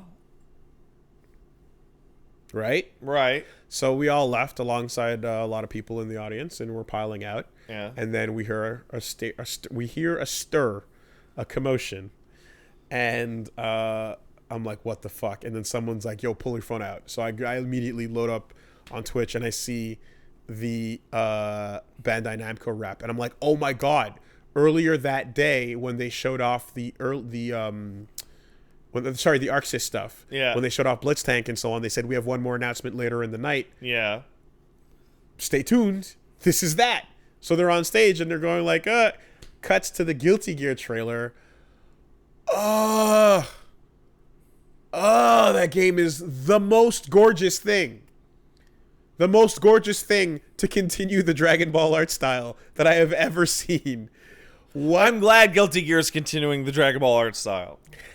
It is actually like when they have that moment where I'm like, am I looking at did Sin glow up, or did Kai just fucking cut his hair and get embrace Hot Boy Summer? Yeah. You know? And I'm looking at the sword. I'm gonna say it's probably Kai, but Yeah, it's Kai for sure. Dude, like the smoothness of when it zooms in on his face. Yeah. And it's just 60 frames per second, and it's just, and then back to Soul, and you're like, this is the best looking fighting game ever made, bar none. It is something special that, I mean, there was a recent video. Fuck, I hope you remember the name because I don't. This guy, he's a friend of Jeff's, made a video detailing how the Guilty Gear and DBZ art styles actually get made. In fact, I retweeted it not too long ago. Yeah. And it's somebody, who the fuck? I'll pull New it up. Frames Plus. New Frame Plus. Okay, cool. And like anime does 3D models sometimes, right? Yes. And it often looks really bad. Or if it looks good, it looks like 3D models, Yes. right? This is a new art style that only Arxis does, and no one's even trying to catch up to them. Whoop. They're so far ahead of everyone. And to be honest, like the one holdout I always had was like in terms of just like making the qualifying statement, I was always holding on to the fact that King of Fighters 13 just absolutely like blows me away with their sprite work. Yep. You know, and the quality of that. This is gonna but in this case I'm gonna go ahead and say no, the 3D has surpassed it, right? Their 3D. This 3D has surpassed it. This 3D only. Yeah. This is the only time where I can go like, no, the work you're putting in here is actually more impressive. I think Grand Blue's not quite there, but it also looks stupid gorgeous. What sorcery are they casting? They're so far ahead of the way. Like, hey, look, Samurai Showdown looks good. Tekken looks good, right? Tekken gets to be safe from this because it wants a realistic look kind of thing, right? But, like, they are an order of magnitude up in gorgeousness in their fighting games over everybody else. Yeah, that blood magic you're referring to is called Softimage XSI. I guess. It's a 3D program that back in the day, 3D was pretty much came down to 3ds Max and Maya. Yeah. And then eventually like Autodesk and whatnot bought out multiple companies. Smaller things came around like ZBrush and stuff like that. But the point is that Maya bought out. God, it's so pretty. I'm sorry. Maya bought out Softimage, and then forced everyone to keep using Maya. And Arxis sticks with the old program and just masters it. And this is what you get. The level of I'm looking at these clashes that we're seeing, and I'm wondering, right? Like, how much of the game now is going to have these little cinematic moments mid-fight? Every super, every dust, every stage transition, every round start, every round finish. Yeah. You know, and in the meantime, you're just enjoying what might as well be a 2D game. Yeah. Because they go through all the trouble of like making sure that you can barely tell it's 3D until we really want you to feel it, you know? Even the zoom in on Kai's face, it doesn't look like you're zooming in on like an expensive 3D model. It looks like you paid an animation team to do that one cool hero shot of the hero's face.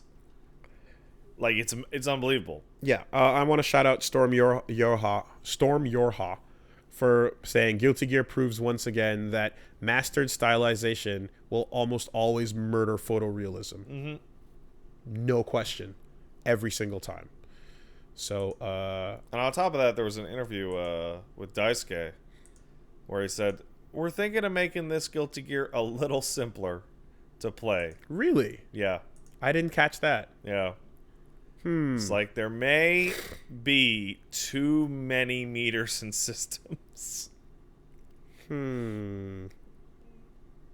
Guilty Gear is fine. I would appreciate toning down Guilty Gear a little bit. I think if you, as someone who is trying to literally become a bridge for people into fighting games, Yeah. I understand this topic so much, as you must know. Yeah? Believe me when I say, if you actually scratch the surface and give it a shot, Guilty Gear is fine. So I agree with you to a point. It's not that bad. There's bad games out there, No, and I will readily call them out. The Guilty Gear systems, just give it a try. It's not that bad. Wooly, I agree with you, but at the same time, I prefer the feel of like XX back before some of these new ones. Okay, but a lot of people like, a lot of old school players are like, yo, Accent Core or Death, right? Yeah. There's some old school players, but those games were insanely complicated as well. This is like Exerd is in many ways a simplification. So like, unless you're talking about just ignoring systems that exist, like those games. Exerd has absolutely more systems than XX did. Blitz Shield like adds a bunch, and but like the ways that you use like Roman cancels, right? Like the colored Roman cancels are there, but in the old games you were just using, it was just a Roman cancel, but whether you used it offensively or defensively, or a burst offensively or defensively, it would still have different effects. They just were called the same system. Yeah. So in this case, by having a different effect, they gave it a different name. You know what I mean? So Barely. I'm saying like, okay, like I didn't put enough time in Exerd to follow you on this because like in XX and Accent Core, I felt that I could follow the generalized systems and then you had your per character shit. And for Exerd, I really felt like there were tons more new generalized systems as well. I promise you that if you just take a look at the general tutorial, not even the crazy in-depth one. I went through all of it. Okay, you just didn't remember. I didn't remember. There was more. I'm certain. Also, Danger Time can get the fuck out. Danger Time. Does anyone like Danger Time? Danger Time can get the fuck out, right? Danger Time can get the fuck out. But Exerd basically walked you through things that the older Guilty Gear didn't walk you through. And I promise you that if you try, like, older Guilty Gears didn't have that tutorial. Mm-hmm. So if anything, your impression of a simpler game simply came from not being introduced to those mechanics. Possible. What you're looking at is the game deciding to show you these things and explain what they are. Or not. Or versus in the older game, they were there, you just didn't know them, you know? And the game didn't walk you through them. Mm-hmm. But yeah, like, old-ass Guilty Gear is fucking more complicated, dude. For sure. But invisible tech, of course, doesn't hurt you because you don't know it's there. Yeah, it just feels like bullshit. But yeah. Anyways, so all that to say, if he's simplifying it, it's like, all right, I guess, you know. I'm the people that like love it and crush it and memorize it and breathe it will still always do what they do, you know. But I think the level that it's at, Danger Time can get the fuck out, but I think the level that it's at is actually fine. You know, I definitely don't think you gotta do too much there.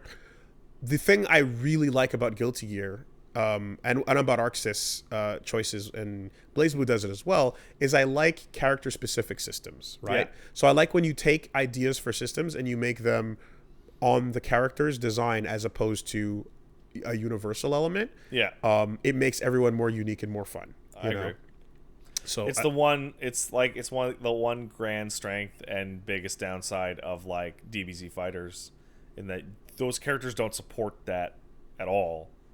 yeah. Like so, Well, they're all universalized to. Well, DBZ fighters like all those characters are built to be a fraction of a full character. Yeah. They're built to be 1/3 of a full character, you know, in terms Yeah. of like moveless in some cases. Like, so they're all needed on a team. YRC needs to go. Nah, I love YRC. Y'all need to stop. YRC.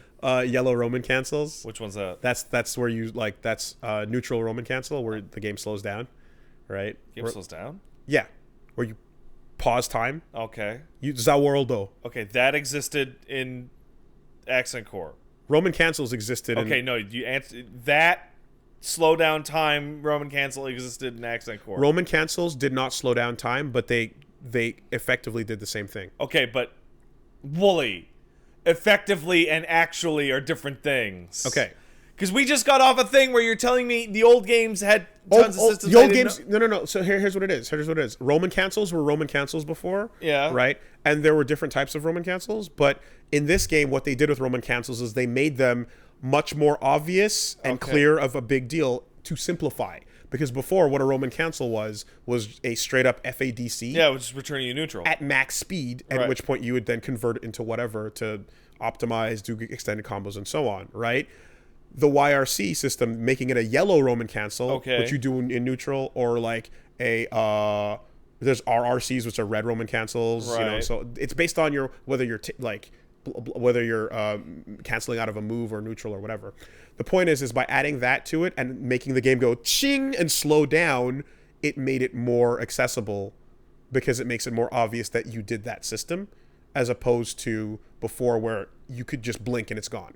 I feel like I hit a moment just now where I'm like, I have been out of fighting games for long enough that I am identifying a lot more than I used to with the people just on the outside, because I can barely follow what the fuck you're talking about, and I feel dumb. Well, let's put it a different way. You know, Darkstalkers. No, I was able to follow it, but I'm just like, it used to not be a struggle. Okay. Darkstalkers has no pause when someone does a super. Yeah. Thus making that game way more brutal. Yes, it does. Because they just happen and you just die. Yeah. That is the difference between YRCs and old RCs. Yeah. Right? So anyway, yeah, that doesn't need to go. That needs to stay. That's great. What should go is them eating your inputs if the timing is like right as you do something. It's like a little bit wild with that. People use them to eat your inputs and it's crazy. But whatever. Guilty Gear is so fucking good. And what I would love to see is if the system simplifies, then add depth to the character specific mechanics for sure. Yeah, I agree. All right. Like that it's not a game I will say this, that like a lot of the stuff that we're looking at, just to reiterate, it's these old games had tons and tons and tons of stuff built into them with each revision, and they didn't always really put them out there in your face because it would assume that you were crazy. You were on top of this because you were playing the game. You care. Played anime. Because you care, yeah. And Guilty Gear just decided to kind of like open up those pages and show them to you. And once you know they're there, they're very good and they're fun. They're not overwhelming, you know? But you have to give it an earnest shot. You can't wait for it to kind of like do it for you. A post, a guy on Twitter a little bit ago. He seemed to have a lot of retweets. So he probably was a fighting game guy that I don't recognize. But he said, you know, DBZ Fighters never clicked with him. But if the matchmaking in that game had worked for like the first couple months, that it probably would have. And man, I really hope the new Guilty Gear goes back to like fucking sit at the cabinet shit where you could play games. Yeah. Guilty Gear, Cross Tag Battle came out. Viscant? Okay. Oh, Jay Viscant. Yeah. Viscant is he's a champ, so he knows what he's talking about. Yeah. The BB Tag came out after. Yeah. And it went back to the cabinet style. Okay. So the cabinet style online lobbies remains the superior one. Yeah. Because Grand Blue Fantasy came out, or rather the demo came out. Did you touch it? No, I didn't. The cabinet style. Okay. So Dragon Ball not doing cabinet style is the only game of So the what was set. that, like a test or something? See if they could do it the other way? I think they might have not, like, because it might be possible that, like, Bandai or whoever works with Dragon Ball Yeah. wanted characters to face off each other in, like, a ring. Yeah, maybe. And they wanted you to walk in and somewhere and create a ring and then approach somebody there. So I remember when Ultimax came out and that had that shit. It was trivially easy to just get match after match after match after match. Bam, bam, Yeah. bam, bam, bam. Yeah, they did. The ring mode of DBFZ was pretty much not as clear as it used to be, and it didn't work out in my opinion. It was way better in all the other Arxis games, but I think DBFZ also, like, Arxis was not the final word on how that would play out. Also, man, they need to implement rage quitting shit. Yeah, for sure. In Dragon Ball, it's absolutely fucking bonkers. I mean, every fighting game at this point needs Yeah. to deal with that. But yes, so all that to say that extremely excited to see where that goes. End of the teaser goes by. We see all the credits, and then we zoom in on a samurai in white robes with them gray dreads, and then a crazy tech Oni mask. Like a Evangelion head. Evangelion mass-produced unit jaw.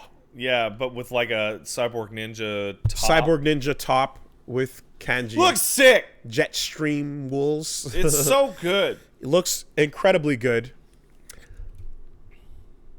I don't know how many of you guys out there caught this, but looks pretty similar to the dude that just showed up in Tekken, It looks doesn't extraordinarily similar. he? Yeah. What's up with that? That's interesting. Fuck off. Max, I'm pretty sure he put the video out already, was watching the trailer Yeah. for Leroy Smith, and Harada was right there. And Yeah. then the Guilty Gear announcement came up, and Harada came up behind Max and went, "Hey, watch this." All right? And then they watched it, and he was like, "Oh, wow, this is cool." Yeah. And then dude shows up at the end, and Harada goes like, "They look pretty similar, don't they?" Fuck off. And Max What is does like, that mean? "What? What does that mean, What?" Harada? And he's like, he's like, I wanted you to see that. When he just came up right behind him and specifically, The fuck is that? dude? What is that? Something's going on. What's happening? The back-to-back reveal here was clearly intentional. Something's up. Something is up, and he straight up, he basically, again, he walked up to him and went, "Hey, notice this later," and peaced the fuck out. What does that mean? What does that mean? We gotta wait for a name, I suppose. It's Leroy. Yasuke Smith. Yeah, if it's... What does that mean? What does that mean? It means the Smith family continues into the Guilty Gear future. It means when all humanity is over and we have nothing left but gears and... I don't know, dude. But who called who to do what? It means Where? that man is Kazuya Mishima. Shut up. Oh, no. Get out. Shut up. Alternate reality portals, maybe. Who fucking knows? But I don't know. But either way, there's some wackiness with that, and I suppose we'll find out. Apparently, Max redacted his statement. Did he? What happened? Apparently, Max misunderstood, and he heard Harada wrong. Oh, I didn't catch that. I just spoke to Max after it happened. Oh, okay. And he went, "Dude, you're not going to believe what just happened." And I went, "What?" And then I got told that. Let's all just comfortably blame Harada. Don't ask him for shit. Don't ask him for shit. You know the deal. I can't believe he entered into the Tekken tournament. Of course. Isn't that unethical? The producer of Dragon Ball entered Dragon Ball. Isn't that unethical? Daisuke runs Salty Sweet games in the Salty Suite. But No, it's fine. It's more than fine. are Just because you're that guy doesn't mean you're gonna actually win. If he got to top 8, like he should have walked out. I'm sure he would fucking just walk out. Yes. Yeah. Or no, fuck it, go on to win and then be like, here is your official winner because I cannot accept the blah blah blah. Or do a random select pick or just make it some wacky shit, you know. But yeah, anyway, of course you didn't check. Yeah, I didn't catch the update when the video went out because 2 days ago I was talking to Max in person. Sorry I didn't catch that update. My mistake. All right, so if he says he heard wrong, then I guess Harada was just pointing out that they look similar? Probably. Is that what we have to go on? Chat corrections? Eager to correct? What do we got? Let me take a look. Yeah, people are just saying yeah. Okay. Let me see if I can find that real quick. Because I'm legit curious. So yeah, Max had his video. And... Well, this isn't as fun. In a loud crowd, I swore I heard Harada mention the character was related to Leroy from Tekken. However, upon editing this video, his mentions were more towards how the characters look like they could be similar. In the moment, it really seemed like they might have been related. Can't wait for more Guilty Gear reveals. Hopefully, a Tokyo Game Show. Gotcha. Okay. All right. Sounds like they got to him. Okay. So yeah, Harada For speaking the truth. He just came over and said, "Hey, take a look at they look similar." Okay, gotcha. Well, damn, I was getting hyped. That was a wild idea. That would have been really fun. Either way, then it is just pure coincidence, and the fucking the put Wooly and or Wooly. Definitely a better character reveal than fucking Bad Man. As in Travis Touchdown? No, Bad Man. Bedman. Yeah. I thought you said Bad Man. No, Bad Man. Bad Man sucks ass. He's a loser. He's pretty good as a character. Oh, sure. I think he looks lame. He's super weird. Yeah. Yeah. I was going to say something else about... Oh, yeah, just... No, whatever. Anyway, so from Woolly Bait existing to just Woolies existing is a good time. I enjoy that. So, anyway. What if Wooly was a robot samurai? What if Wooly was old? Yes to all of the above. I really hope his name is Yasuke. That would be really cool. Really, really cool if so. It'll probably be some lame rock and roll reference. Also, the tech on his face mask and stuff remind me of Kum Hye-hun a bit. So I'm kind of wondering if anything like that is connected or not. But anyway. The old robot. I know. Okay. I'm just trying to think of a joke and say, well, they not all robots need to remind you of cum. Got it. Did you? Yeah. Nailed it. I'm killing it out here. You know you nail it when you say you did. Every day. All right. I'm a child sometimes. Every time that character comes up, I go, the character's name is Cum. Every time, literally, I'm fucking stupid.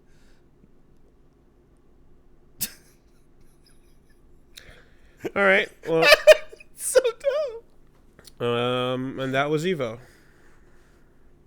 Oh yeah, Guilty Gear new, gonna be wired or Guilty Gear wired. That'd be funny. Oh, Or wife or xth, or double exerd, whatever they call it. I don't know, but wired is a fun pun. Oh, that'd be good actually. YRD. Yeah, Guilty Gear wired. yeah, that'd be good. I would like it. I would like it a lot. Anyway, is going to be playable at the Arc Revo 2019. So that's actually in like 2-3 months from now. That's not that far. Confirmed for PS4. Shocker. Thought it would be PS5.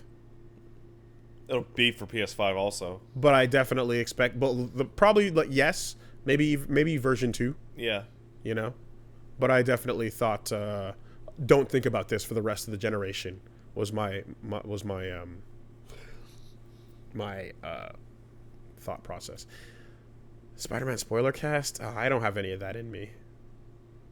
I don't have any of that. That mid-credit thing was amazing. Yeah, that's fully deflated. Said what I needed to say, to be perfectly honest.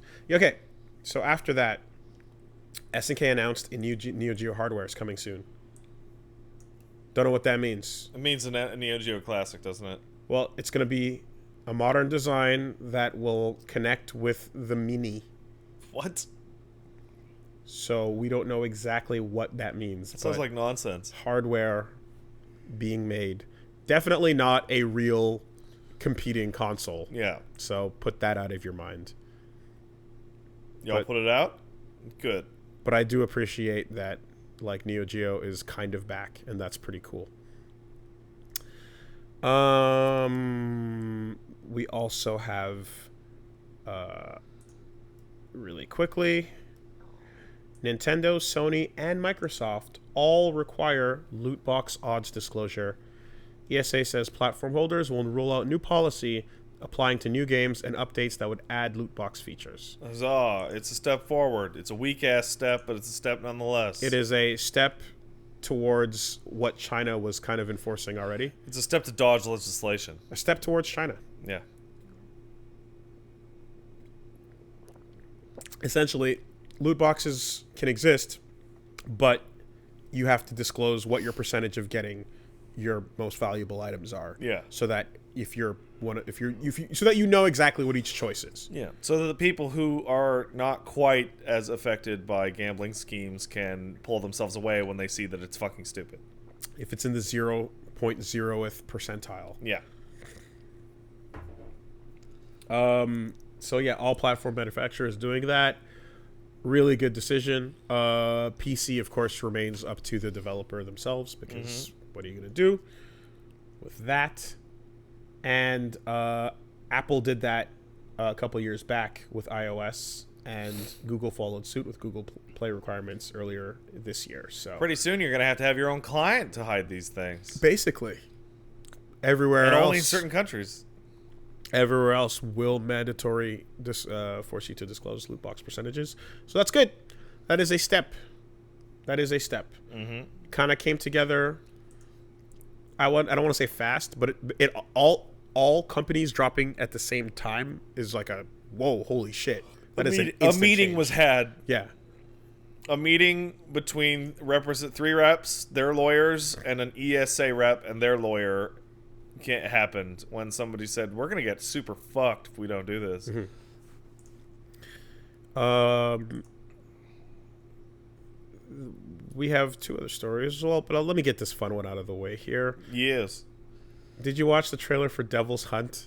I did not. Back in the day, it came out a while ago, and now it's coming out soon, so they're like showing more of this game off. But it's this fucking, it is jank ass Jank May Cry, and it's fun, and it's the guy with the burning face thing. I don't know what the fuck that is. Okay. Well, Jank May Cry. Jank May Cry. It has all the trimmings of like action game with hero normal default man.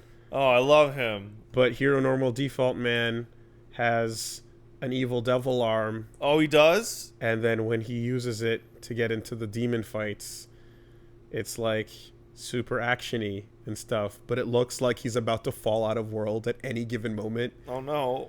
And I am very excited to QA this game. Oh yeah. Because I suspect there might be a bug or two worth exposing on stream. So Devil's Hunt, Jank May Cry, coming to PC September 17th. I cannot wait. I'm very excited. Just PC? No. Okay. Because when it's everything. just PC, that gives me an extra dose of jank. Quarter 1, 2020 for the rest. Mm-hmm. September 17th for PC. Oh, that's gonna be fun. Gonna need to wait on the rest. Wishlist it. All right. Wishlist it because it looks broken? What Yes. Yes. Preemptive jank. Getting on that train. All right. So now we get to the less fun news articles. Yep. Should we start with the less fun? Yes, let's start with the least fun, considering everybody in our chat is screaming at us to get to it. Oh, I was gonna go. Okay.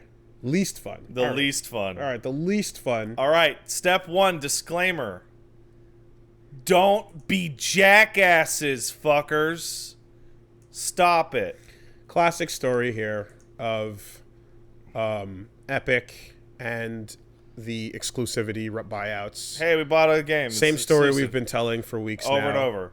The only difference is this time around, the developer behind Ooblets kind of clapped back a little bit by kind of going like, hey, look, what Epic is doing is really great for the devs. And I would say they didn't clap back so much as they clapped forward. Sorry, they clapped forward, perhaps, saying that, like, this is extremely beneficial and, like, you guys are going over the top with, like, your hatred of this are being silly. And kind of just swinging jabs and stuff like that. I would say that the overall tone of the post was condescending. Very condescending. Epic dude, whatever his name was. Tim Sweeney. Kind of went like, yeah, that shit was hilarious. It's just funny, super funny. You guys are very mad, haha. People were not amused. Right. The internet clapped back. As the internet does. Very fierce. Most of the people finding out about the game for the first time with this post, and it spread. I had not heard of the game ever. I'm the similar, right? That's when the first time I heard about it. And then, of course, as everything does, it's the internet. There's no limit to how far the clap will go, and then it goes too far. Yep. So now we're reading the last update to the article in which the Ooblets dev is describing the fucking shitty death threats and just over-the-top extreme messages they're getting from random people telling them to fucking die and shit. And it's just like, fuck, like, does it always have to go that far? Well, people don't have limits. No, but it will. It will every time, right? And that sucks.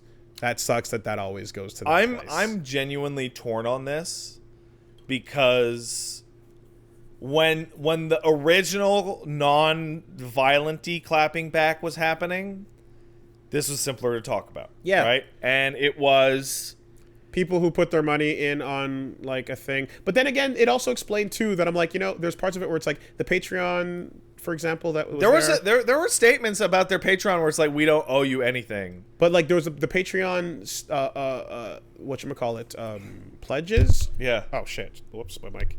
But apparently didn't actually say like this is for the game. Yeah. Right? So like if people knew that they're putting money towards like a thing, it wasn't about if their expectations blah.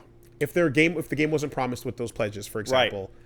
And that's different from if it was, and if you're saying that you're taking that away from them. And that's why I focus primarily on tone, because I think the best summary of this is was somebody saying, I can't believe people are mad. All I did was custom rig a character in my game doing a floss animation to tell them stay mad, haters. Right? Like, their post was absolutely intended to condescend and annoy and inflame people who they thought were stupid or who were going to be mad at them just for going to the Epic store. And for what it's worth, it's the opinion is pretty much still held in the sense that it's like it's a store choice that everyone's getting mad at. Right. So, but what I mean is like, do I think that people should be going this hard on them? Of course not. And I think that's immoral. And I don't think any of you should do anything nearly similar. But the internet will always go too far, and I hate that is a thing. At the same time, I feel torn because the blowback is so overblown. It makes it difficult to talk about how this is a situation where they put out an announcement that was specifically crafted to inflame people and piss them off. And then when people got too pissed off for their liking, they're like, Well, it was more... too pissed off for their liking is one way to phrase it. Like, irrationally pissed off is another way I would say, because like again, as the story progressed, there's a point where it goes from, yeah, I clearly disagree with you on the way you're doing this, but again, at the end of the day, a dev can do what they want with their game. And as we've maintained, or at least I've maintained, that like it makes perfect sense for every developer that needs to guarantee sales to take this deal. Sure, Willie, I totally agree with you. What I'm saying is did you read their whole statement, the whole thing? Yeah. They come off like fucking assholes. Mm-hmm. They come up like stuck up their own fucking assholes. And then you look at the Steam forum where they're telling people that it's still coming to Steam like a week beforehand. Yeah. And all the social media, like, they come off like fucking dicks on purpose. Yes. Right? I agree. That first statement was a really weird and shitty way to go about announcing your Epic work purchase. got put in to be that big of an asshole because they thought it was funny. Yes. And while the irrational, immoral response to that is irrational and immoral, the fact that people turn around and go, "You guys are assholes," is totally expected and almost intended. Yes. And that's why, like, the like you're saying, the reason why it gets weird to talk about this and everything is because there's a point at which like you said, like, the clapback, so to speak, was like, fuck you, right?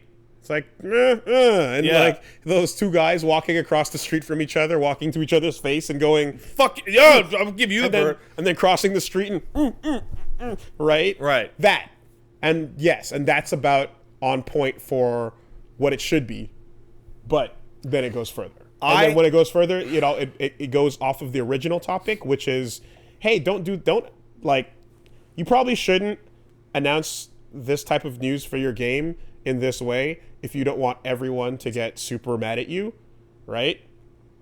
But then you also have to go and then end that story and start the new one, which is, here's the screenshots of how shitty it got. I have issues with people, and this is not just companies or whatever, but people that intentionally rile people up and then freak out when the person gets too mad. Right. Now, I'm not talking, I mean, be very clear. I'm not talking about I annoy you and then you punch me in the face, right? Because that's obviously too far and bad to do. But when you are trying to inflame people and make them annoyed and pissed off, but then they become too pissed off and then it's a disaster, there's a certain, like, I'm not going to say comeuppance because that's not accurate, but like it loses me some sympathy because all they had to do was be classy. That's it. All you got to do is have some class. Yeah, so it's like you're choosing the antagonistic route, and then once you choose that, and then people respond with antagonism, and then there's no bottom. And to you that. go, I didn't want antagonism, and you go, but you did. You just didn't want this much. And and the problem with that is, like, that is a statement that you also have to go, that's not saying that what came was deserved. Yeah. But it is saying that, like, there's an initial point where a bad idea was followed through on, and now it's at this fucking garbage place. Let's take me for example, right? So I would like the original version of this story when it first happened, and I threw it in. It's hilarious. On the dock, it was gonna just be simply, okay, so you went about it this way, and then what did you expect here, Get right? Fucked. Yeah. And then 2-3 updates later, it becomes a lot less funny. Yeah. You know. What were you gonna say? So let's take me for example. I have been known to occasionally say things to rile people up. Really? Yeah. Occasionally.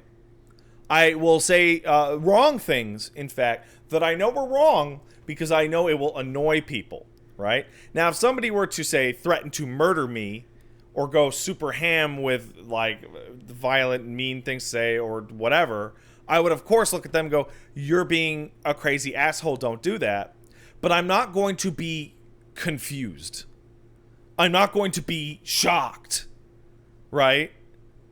I'm going to be like, I will think about myself and go, maybe I shouldn't do that as often because I'm aware that some people are fucking stupid and can't control themselves. Yes. That's kind of what I'm wanted to sort of get out in that way. So it's like, in conclusion, response not deserved but expected. Pretty much. And riding people's annoyance is a delicate line.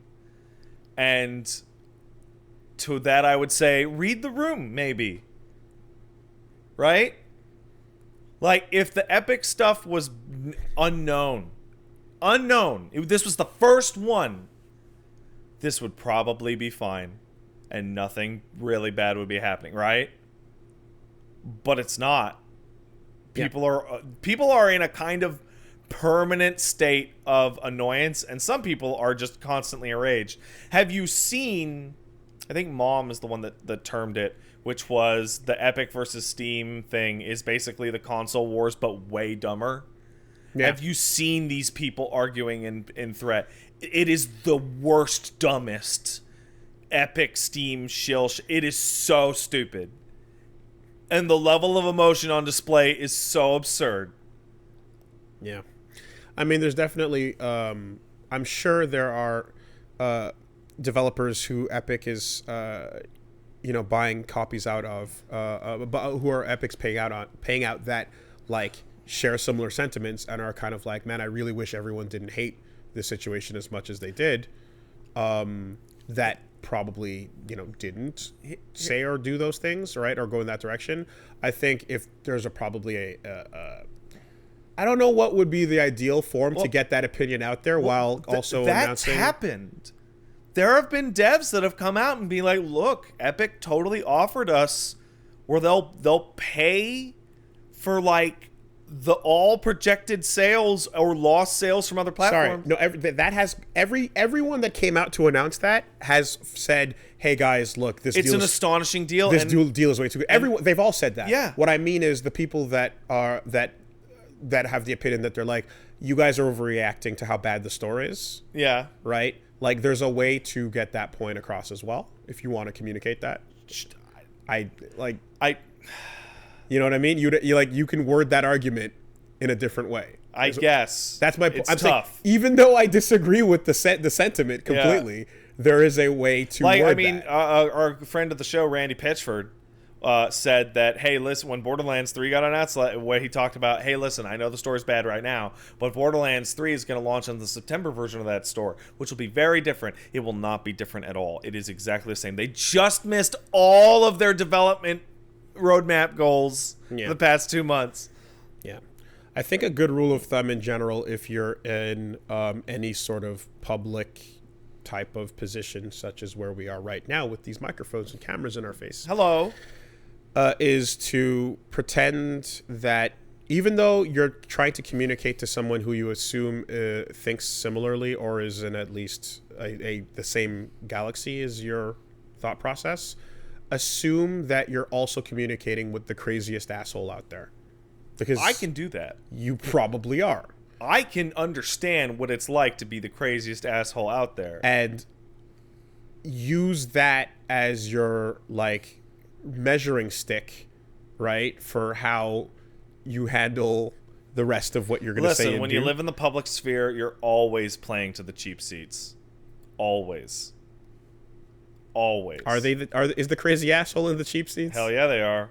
They're in the bleachers, and all they can see is who won their wrestling match. And now they're going to get their pipe and go beat some people. I guess so. Yeah. And, like, it would be an idealized, better version of, like, the world/internet if you didn't have to think about that. No. But that's not the way the world works. Everyone within the sound of my voice. Yes, you person who is crazy and is the person that we're talking about and is still a fan of this podcast. Stop that. But they won't. No. But try. Just don't act on it. Be crazy inside. Don't act on it. With your inside voice. Keep it with your inside voice. Yes, exactly. So yeah, no, that That's it. It's not deserved, never deserved, but certainly expected because fuck, man. You know what it makes me think of? And because the scenarios are different and because human beings are involved, I don't get the same like schadenfreude about it, and I don't get the same smugness. But it reminds me of those fucking kids at the San Diego Zoo throwing rocks at that fucking tiger. Because the tiger can't hurt them. And then the tiger hurt them. Right? Now, people are not wild animals. Except it's not the zoo, it's the wild savannah. Yeah. Because the tiger was in its own natural habitat. And you went to visit it. But also, like, at the same time... Well, no, hold on. Does that... No, that... Yeah, but people... I don't know. The point I'm making is people aren't tigers. Yeah. People are people. People have their own free will. But you understand that there is danger in tossing the rock. Yes, and, like, the sentiment that it's like, you know, a game dev can do what they want with their game. Of course they can. And, you know, doesn't owe you anything. Unless they actually do. If they if they are financially tied to you, in which case they do owe you something. That does kind of complicate the analogy a little bit.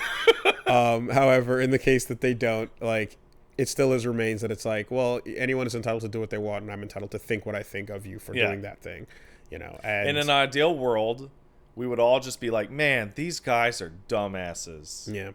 I'm not going to buy their game. Yeah. And that, you know, and that's that. But it's not ideal. Nope. And with that, I want to We live in a world with Halo fans in it. I'm sorry. I don't know why I just felt like... You see that fucking screenshot?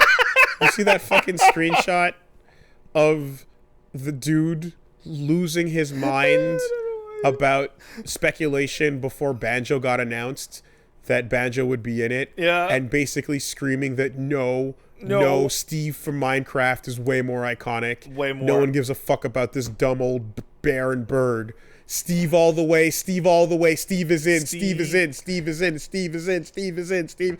Like, the level of damage we're talking about here is severe. And that person can talk to anyone in the world. Yeah. So, no, I was gonna say, I love you, Halo guys. I'm just busting your balls. I was gonna say, the way I want to end all of these stories, right? With it's not even a reset the clock. It's, hey, Epic, just fix the store. Just fix the store. Just fix the store. A lot of this is just gonna go away. It all goes away. It all goes away. You fix the store, it all goes away. The reason why it's a powder keg because people are just kind of unhappy.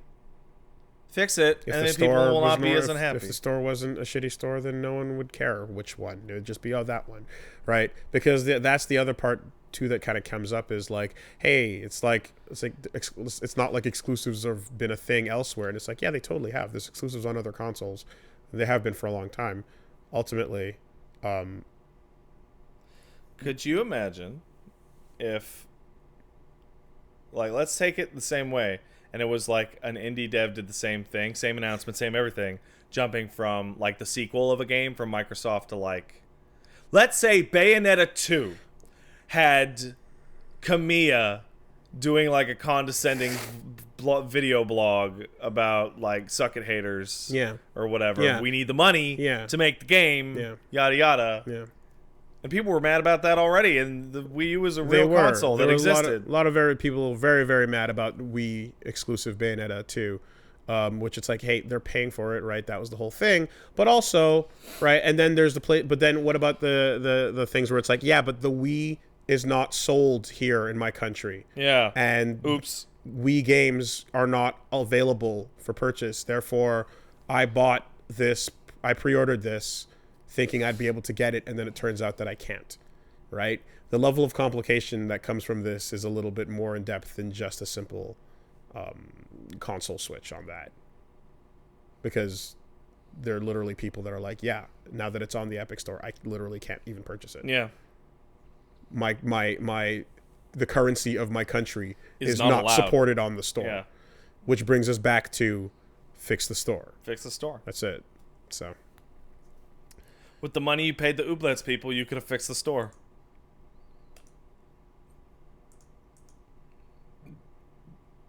Don't be assholes. Don't be assholes. Fix the store. consumers. Stop it. Yeah. You want to move on to another don't be assholes? You sure do. Don't be assholes, companies. Well, this one's going to be even harder to enforce. But what the fuck? Sup Matto Is a YouTuber who has been following the Borderlands. Apparently, he is a big ol' Borderlands fan. And basically, what happened is that Borderlands put out this thing that was announcing their Twitch app extension. And in that thing, there were some screenshots or some bullshit of people's streams, which if you went to them, had videos of Borderlands shit in it that had details that had not been leaked out, right? So this Sup Matto man made some videos about, hey, this is some shit I found. Well, specifically by looking. Right. Specifically how it was found, and this is really important. It was not the kid playing Devil May Cry 5 where the screen cuts to black and he goes, "Oh shit. Oh, you shit. can see my reflection. Oh, yeah. Oh, you can see my whole living room. Oh shit." No, it was a trailer that had a literal Twitch account. Yeah. That then upon going to that Twitch account, it linked to other Twitch accounts. Yeah. Where there was content. So was unannounced. All you needed was eyes and fingers to type, right? Take-Two did not like this. So their response was, let's say, it was heavy-handed. They hit this Sup Matto person with 7 DMCA takedowns. Still within the realm of plausibility. Pretty extreme, but sure. Right. Take down that content that's not supposed to be seen yet. Yeah, they killed his Discord. Okay, that's... Because it's been involved in possible nefarious activity. Officer, did you really have to shoot my dog? And then they sent goons to his house. Now, hold on. What do you mean by goons to his house? Take-Two hired the services of 2 individuals from a private detective agency to go to this man's home. Which they found his address. Yes, and then discuss with him, hey, what do you know about Borderlands? Hey, where'd this come from? Without the presence of the police, a lawyer, or whatever. Well, private detectives are not police, so they get to have some nice wiggle room. That's goons, man. Into your house. That's goons.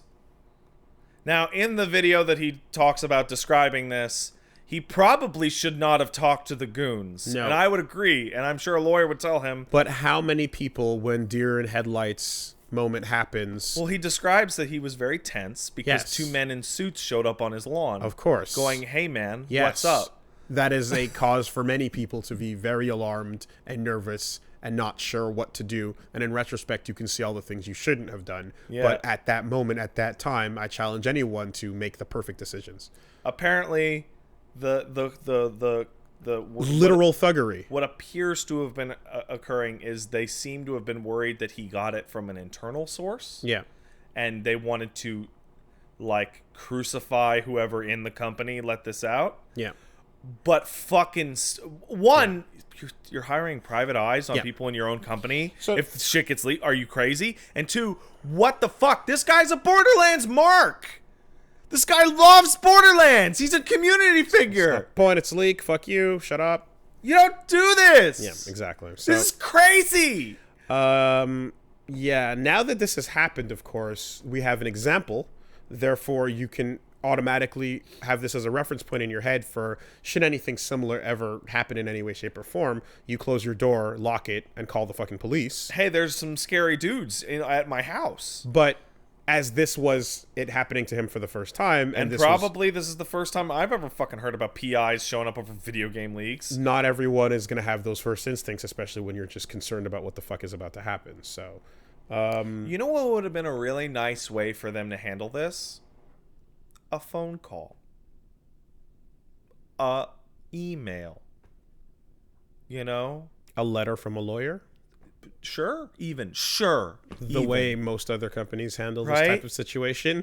A literal, like, a legal representative contacting you to tell you, go fuck yourself through legal terms. Sure. And not two men physically showing up at your address, which they somehow have, and knocking on your door and interrogating you to find out what you know about this video game. Maybe that's not the best course of action. This is some dystopic Company. shit. This is bad. So, you know, all the Randy stuff was really bad. And some people were like, boycott Borderlands because Randy bad, right? This is a whole order of magnitude up of, like, absurdity. They just released the Punch Girl trailer. Yeah. I wonder why the timing on that was so... She's got the big glowing punch fists. She's a cool character. So I'm in a situation where it's like, I was still going to get it with all that Randy stuff, and now I am genuinely unsure if I'm going to support Borderlands at all, because this is so... It's so dirty. It's so bad. Yeah. When is it ever actually this bad? Certainly. And I mean, and it's like, it all, and it does, it like, of the thing, it crosses into territory that you personally fucking loathe. Like, not unlike the messing with food shit, you know, of just like, what are you doing? But the idea that a company, whether big or, like, how do I put this? Because Take-Two is huge, Yes. they can use the money and means to find out where you live. Totally. And a small indie company might not be able to do that, or a single person that is a developer. Like, I don't know, like if a fucking like Toby Fox or something was just, I'm like, it's just that guy. Yeah. And he's like, yo, I'm gonna find out your address and whatnot. Yeah. Like, you're like, that'd be what, right? That's not cool. But the idea that it's this giant company might make some people think that it's sort of more okay, because it's not more okay, but like, I'm having a hard time trying to put this into words. Like, an individual finding your address is doxing. Yeah. Right? A giant company using their firm to find your address is still doxing, but it feels less like it to people, and it shouldn't. It should actually feel worse. Because why the fuck does this giant private like organization have that information to begin with? You know? That's no good. It's fucking wacky that step one was, we know where you live. Well, actually, step one was fuck your channel. Step two is we know where you live. And the guy took his fucking Twitter down, probably to avoid it getting killed as well. Yeah. So, hey, sup, Matto. You seem okay. Hopefully you bounce back after this shit. Got a lot of eyeballs on you now. Yeah. As a result. Yeah, like everyone's saying, it is worse. But like, a small guy is doxing, a big company is quote unquote business. That's the disconnect, mess. You know? That's the fucking disconnect. But yes, hey, don't send goons to people's houses. How about that? How about also don't fucking put links a to link information you don't want known in your fucking Yeah. Don't put... Oh. Do an internal investigation into your own shit to find out what could have happened before you take the steps to go outward. Because you need to know if your own house is in order before you go attacking someone else's.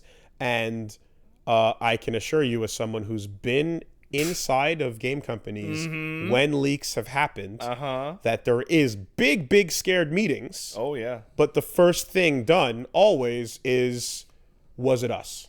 Did we accidentally just leave the photos to all the DLC characters available on the website? Top to bottom, right? And there have been, anyway, there's been more than one time in more than one company I've worked at where this has come about. And in every case, it's been the same. It is scrub. Yeah. Was it us? Yeah. Was it us? Was it like everything? And then upon confirmation that it was not, okay, now we're going to go fucking find out what we can. Who would know this? without fucking thuggery goons, Yeah. without a goon squad. You just walk up to people's desks and you ask them. You know, and if there is no sign through like social media or YouTube, Twitch replays, whatever, if you can't find out by digging, then you call your lawyers in and you start talking about what kind of letter to write, or whatever, right? A letter, you say. But the part where you didn't scrub to find that you put out the information yourself, and that multiple, if not anybody, could have done this, means that like your entire escalate to gun violence immediately response right away looks double crazy because you're super responsible. Like if you escalated to that off of someone who like broke in and stole a code, that would be insane. Yep. But less insane than doing it to someone who had eyes and watched your own leak. That you made public for the world. Yeah. Like this entire scenario could have been solved if somebody had scrubbed and went, "Oh, well, yeah, it was us. Can you ask him to take it down? You won't take it down? Okay. Done." You remember when Kotaku got the fucking Modern Warfare 3 stuff like 6 months before that game came out, and they had the details on the whole campaign and like everything? Activision just put out a trailer like confirming all of it, and then we're like, "Yep, that's all true," and then they modified their marketing campaign to deal with it. The moment Street Fighter V characters leaked last weekend, they just put the trailer out. They're like, "Whoops! Well, this sucks, but hey, here you go. Don't watch it on this shitty, rip. Watch the real trailer." I did not look out my window to see dudes standing out there. "We in the streets, player, get your mail." Come get it. You gotta get your mail sometime. Like fucking as your first step. It's wild. Fuck you, Take-Two. Bad. Yeah. That's pretty bad. That's pretty extreme. So that will forever be the new barometer for at least they didn't send goons to your house. Overreactions. Yep.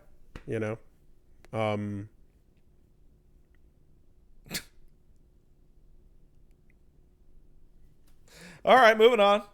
What else we got? Let's take some letters. Hey, we got some letters. If you want to send in a letter, you send that letter in via the electronic mail to castlesuperbeastmail@gmail.com. That's castlesuperbeastmail@gmail.com. If you too have had goons arrive at your home, that's probably a cool story. Let us know. Wooly, do we have any goon-based stories today? I don't think we do. Oh, by the way, Ninja switched to Mixer. That's crazy. Sure. People seem mad, and I don't get it.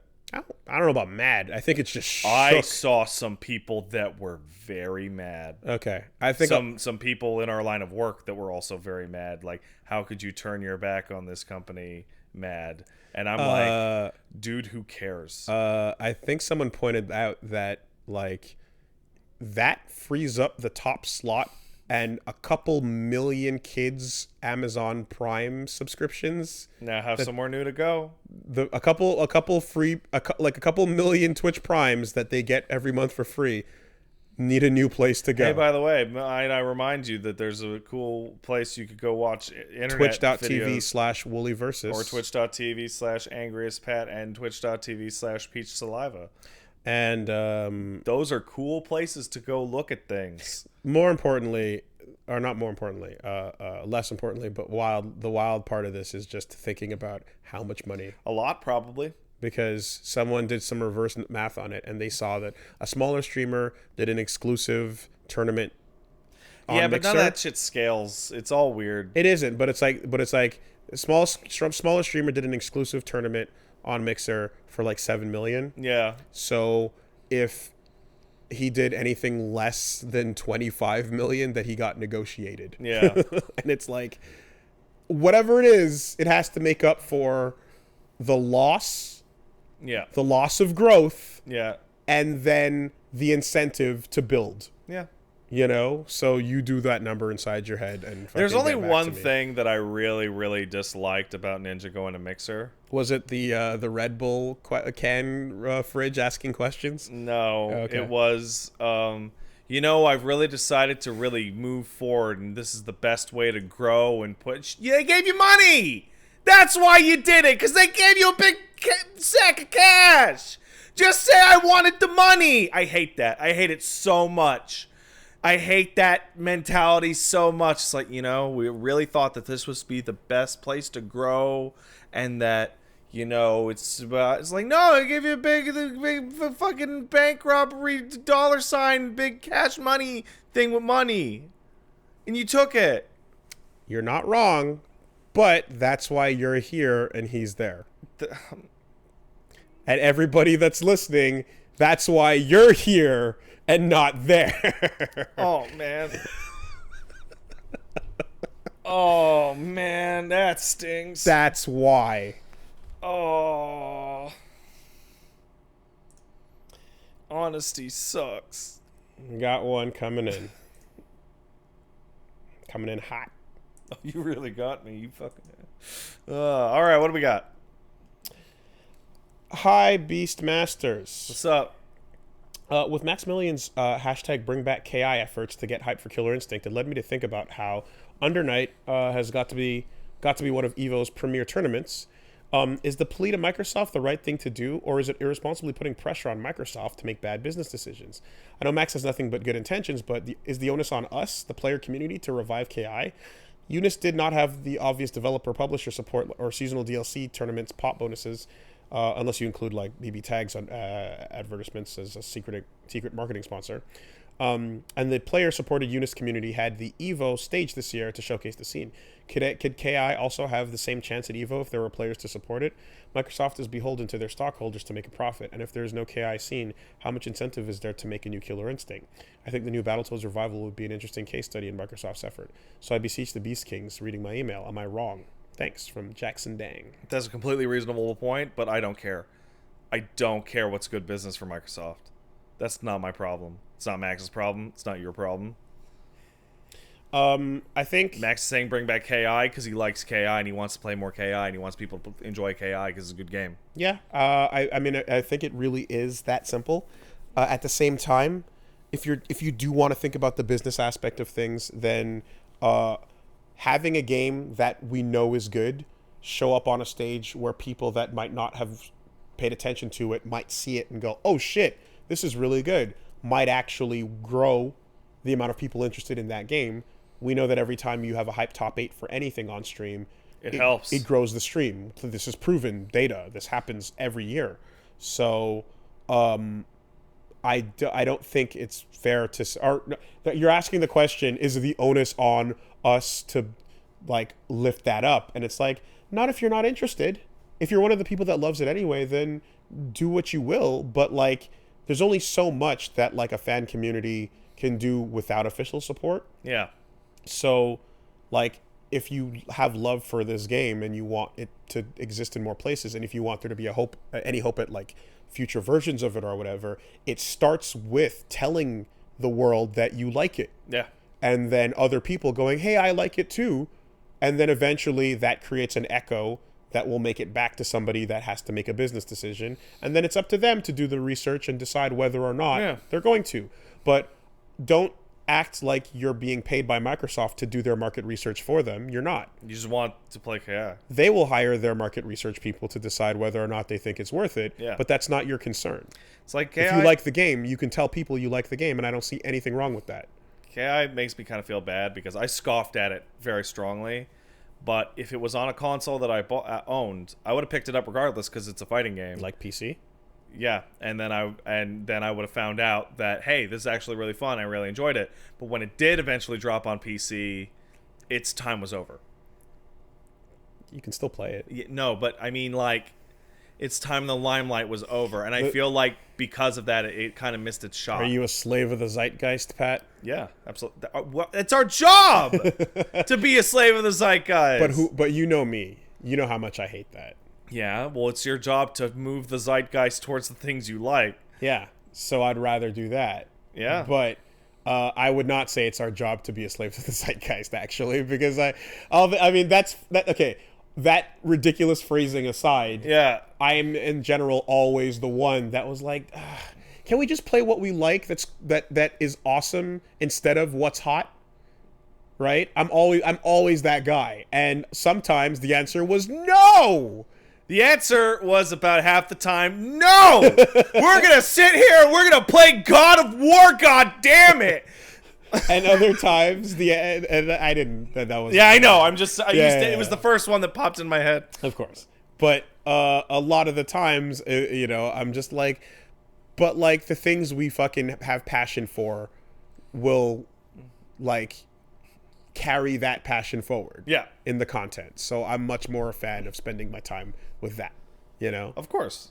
So yes, all that to say that... all you gotta do is make anime real. That's it. Yeah.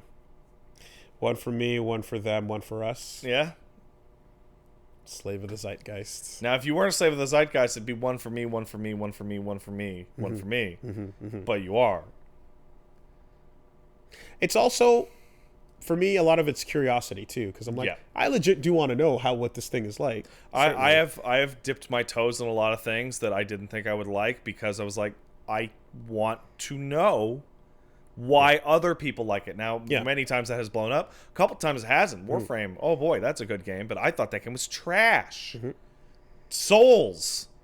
See, I couldn't figure out why people liked it because Demon Souls is so trash. And I'm like, oh no, wait, I was wrong. I was a trash. See, this would have been a perfect opportunity for you to return the burn, because you know who does one for them, one for them, one for them, one for them? Who's that? Ninja. That's how you get there. Yeah. Yeah. So we're all up our own ass. It's pretty comfy up here. Pretty comfy in here. I've redecorated. I've feng shuied the room up my own ass a little bit. You know, gotten used to it. Will they deliver food? They'll deliver food to your ass. Right to my own ass? I hope so. Use promo code. No, don't do that. Don't do that. Unless you want to use promo code WoolyM to deliver food right to your own ass. I craft in a specific way, hoping it will become the podcast title. Anyway, so that's how I feel about it, man. Jackson, it's not that it's not your job, but you don't need to worry about that. Yeah. That's not on you. That's up to them to worry about. It's on you to enjoy the video game, and if you feel like telling people that you enjoy it, then do so, like Max did. Yeah. And just going, hey, yo, if you all want to let, like, Microsoft hear us, then let's let them know. Yeah, Max is attempting to use his power to steer the zeitgeist. However, it is still up to Microsoft to make their decision. Yeah. Microsoft is not a, like, fucking I am Bender, insert girder. What do I do? Oh no, the people have said KI, but KI will not sell. I guess I have to just make a bad decision and go with KI. It's like, no, man. They'll make their own bad decisions on their own. Like, chill with that. More importantly, bring back KI. It's a good game. We got one coming in from Retro Menace. Says, Hey Retro, what up, man? Dear Super Beasters, after you guys covered the huge Fortnite tournament last week, it got me thinking about something. Why is there never as much talk about Dota 2's International? This year's International, happening just a few weeks, has a prize pool of 31.5 million and is still growing since you can buy in-game items to boost the prize pool. The winning team is expected to take home 2.5 million per player. Over the course of Dota 2's life, the game has given out nearly $182 million in esports prize money, making the top awarding esports game of all time. For reference, the second highest is Counter-Strike. Fortnite is currently third. Another fun stat is that until last week's tournament, the top 40 highest top highest paid esports players were all Dota players. So my question is, how does Valve pump so much money into esports, and very specifically huge ass prize pools, yet nobody talks about it? And they because it didn't make it to like Fox and stuff like that. Yeah. Is it because everyone wants to push the Valve doesn't do anything meme to the point of ignoring reality? No, that has simply nothing to do not with it. caring about Dota 2 or something else. Wow, someone had a little feeling that they put in at the end there. Somebody has a little chip on their shoulder because they're a Dota fan. With you guys seeming to care about esports in general, but not being into Dota, I'm interested to hear your take on it. Thanks again, Derek. It's because the newscasters that broke those stories, kids don't play Dota. They play Fortnite. And then they saw that the game their child plays could earn them millions of dollars. Fortnite was already the thing that they were seeing, and it was not. Yeah, Dota's huge. Yeah. But it is nowhere near as huge. It's also huge, established, and primarily for actual adults. And correct me if I'm wrong, but you're playing Dota on your PC, and that's about it, right? And that's it. Right. The real thing is because PC. Unless you're playing Underworlds or Underlords. Whatever the fuck. Auto chess. Yeah. The mainstream audience don't play games on PCs. Everyone that freaked out about finding out about the Fortnite money last time is because they're like, oh yeah, that's the thing my kid plays on his iPad. Yep. So that was already there. But it is true that like the money has been bigger and been crazy for a while, and you don't really hear about it. But I think it's almost just because like they realize they're like, we're a self-sufficient economy. Also in our sphere, it's like, we've known the Dota and League and all them. They have huge prize pools for like, I don't know, 5-10 years now. Mm-hmm. That's known. Mm-hmm. If you're in that, when it first happened, I remember being crazed about the international. It's like, what the fuck? Yeah. It's a self-sufficient society. You know, it's pretty much like, there's millions of dollars to be made in this circle by the community for the community as it keeps going on. But it ain't Fortnite. Nope. Cut and dry like that. Yep. Can't do goofy floss dances in Dota, can you? You probably can. I don't actually know. Speaking of floss dancing, that reminds me of this ad that I keep seeing on my phone because I play a lot of Scrabble. Yeah. Right? Like as my time passer because I just really like Scrabble. It's a fun game. I like Scrabble. Yeah. Words with friends. Yeah. And it's one of those things where it's like in between almost every play you have to watch an ad, right? And so I'm seeing a lot of ads for phone games, and I guess for a while I had just ignored that entire corner of the world. I don't know if you knew this, but ads for phone games are allowed to just lie to you. There was one that popped up a while ago that was like, check out this dragon game, and it was this Unreal Engine 4 like deep down looking guy fighting a dragon in a pit. Dude. And then the real game is like a 2D side scroller. Like, or they'll do 2D side scroller ads for a game that is not it's a top down, like they like okay. So the biggest one, the one that really like got me to fucking go like, okay, hold on, right? It's this zombie horde one. Sure. Right. And it's all over Instagram as well. And it shows you a really, really like nicely rendered thing of a horde of 3D zombies overrunning a base, and you shooting back, and then it cuts to first person view where you're shooting the zombies, and then it cuts to like an underground like escape into your city, and then you come back up, and it's just nuts, right? And like, of course, and then the actual thing is just some garbage ass isometric thing that looks like shit and sounds like shit. And then I saw a couple ads for games where I'm like I see some now when I see something that looks way too good, I'm like, let me go see what it actually looks like. There was another one that was just like a planting your random shit or whatever. All this to say that like there's no regulation on like Zero. Just lying to people about what the actual game is. So the reason for that is there's too many, and there's no effort for any government body anywhere to give a shit at all. Probably because most of them are free. So if they're free, what does it matter? I mean, then again, there isn't a current regulation for console games to do that either. Everyone just gives you shit about it. Yeah, well. Right? So it's not like we are still allowed to make a company's still allowed to make a trailer that shows you bullshot after bullshot. Yeah. And like renders gameplay and makes it look prettier than it actually is. But everyone's just going to be like, you're an asshole, that's full of shit, and why are you lying about your game? Yeah, well, that's how Mafia works, right? Sure. I hadn't experienced such blatant dishonesty. Oh, it's outrageous. It's that I was taken aback by like the fucking CG rendered movie that then gets replaced with It's like Pong. the ads for dating websites, man. It's like singlefarmers.com, and it's got that Farmers horse. only. Farmers only. Don't that's fuck right. it up. You don't have to be lonely. Yeah, at this horse will farmersonly.com. lick this girl's butt. What? You never saw that ad? No.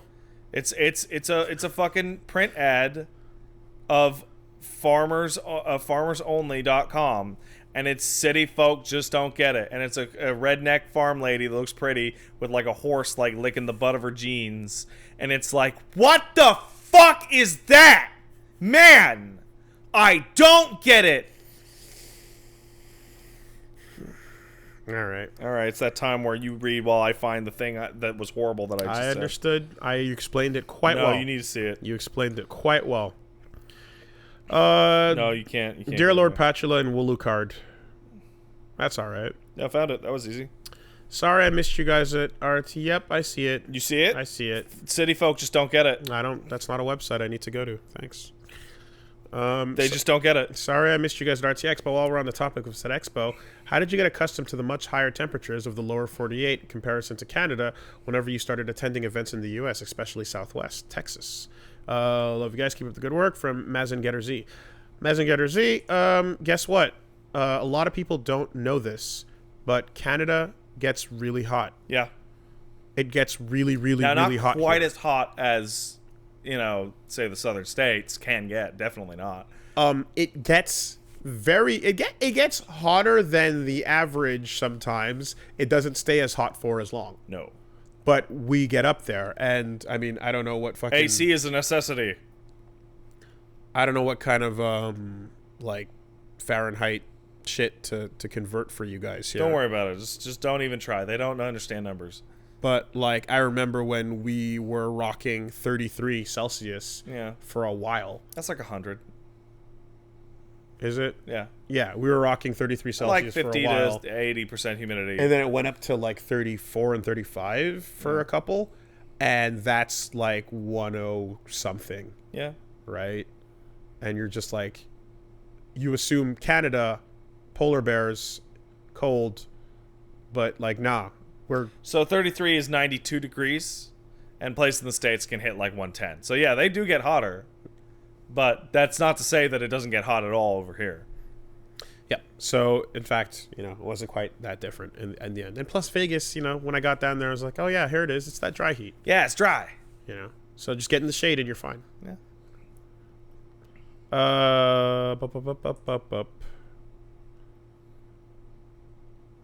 Watching for context, dear Kerfsmurf. Nice. All right. What? I didn't watch Gurren until late, like last year late. Finally getting around to Woolie's Wonderful 101 LP. I'm glad I was informed enough about the connections and inspiration behind the finale. Thing is, when I first watched Gurren, I knew I wasn't going to care about any of the plot or characters. I'm just not into mecha. But when I watched it anyway, because neither of those things mattered at this point. What mattered is the context. I knew at the time I wasn't watching a show, I was watching context. Context for everything that came before and after, and how they connect. Even if the series isn't for me, if its influence grows big enough, I still want to learn that context and appreciate it for what it is. What's the best example of something you watched or played just for context? MOBAs. They're So big, and I had no idea what the fuck they even were. I thought they were just shitty RTS games. And I was right, but they're still pretty fun.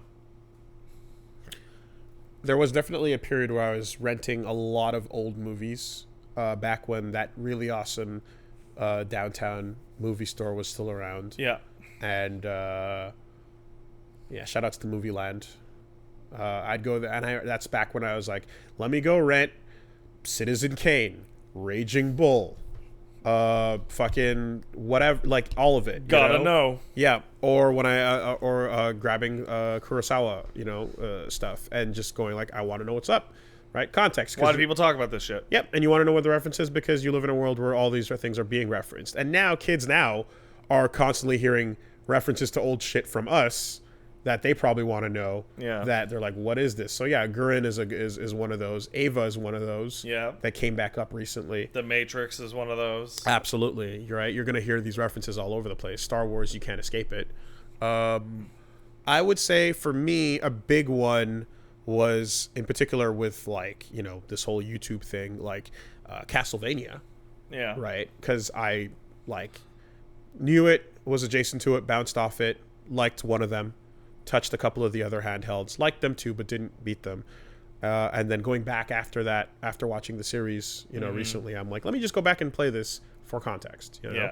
Yeah. To some degree as well, after having so many of my friends get super into the Souls games, starting DS2 Yeah. was also a curiosity for context. Yeah. You know, no matter What is here? Why are people so obsessed with this? no matter how mistaken I was about the fantasy designs. Yeah. Right. So, and it's interesting because like, I'm so glad to know that I was so wrong about those. Yeah.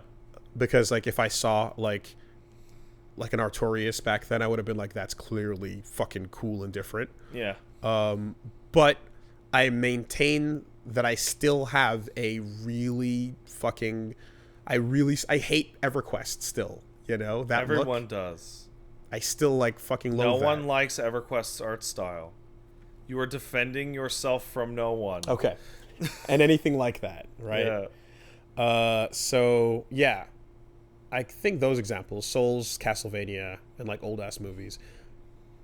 Gurren is not at the point where it is so influential that it has a million strings connected to it, but the things we like that are like really high octane action tend to have moments or two that go like, oh yeah, that's kind of like that thing, Yeah. right?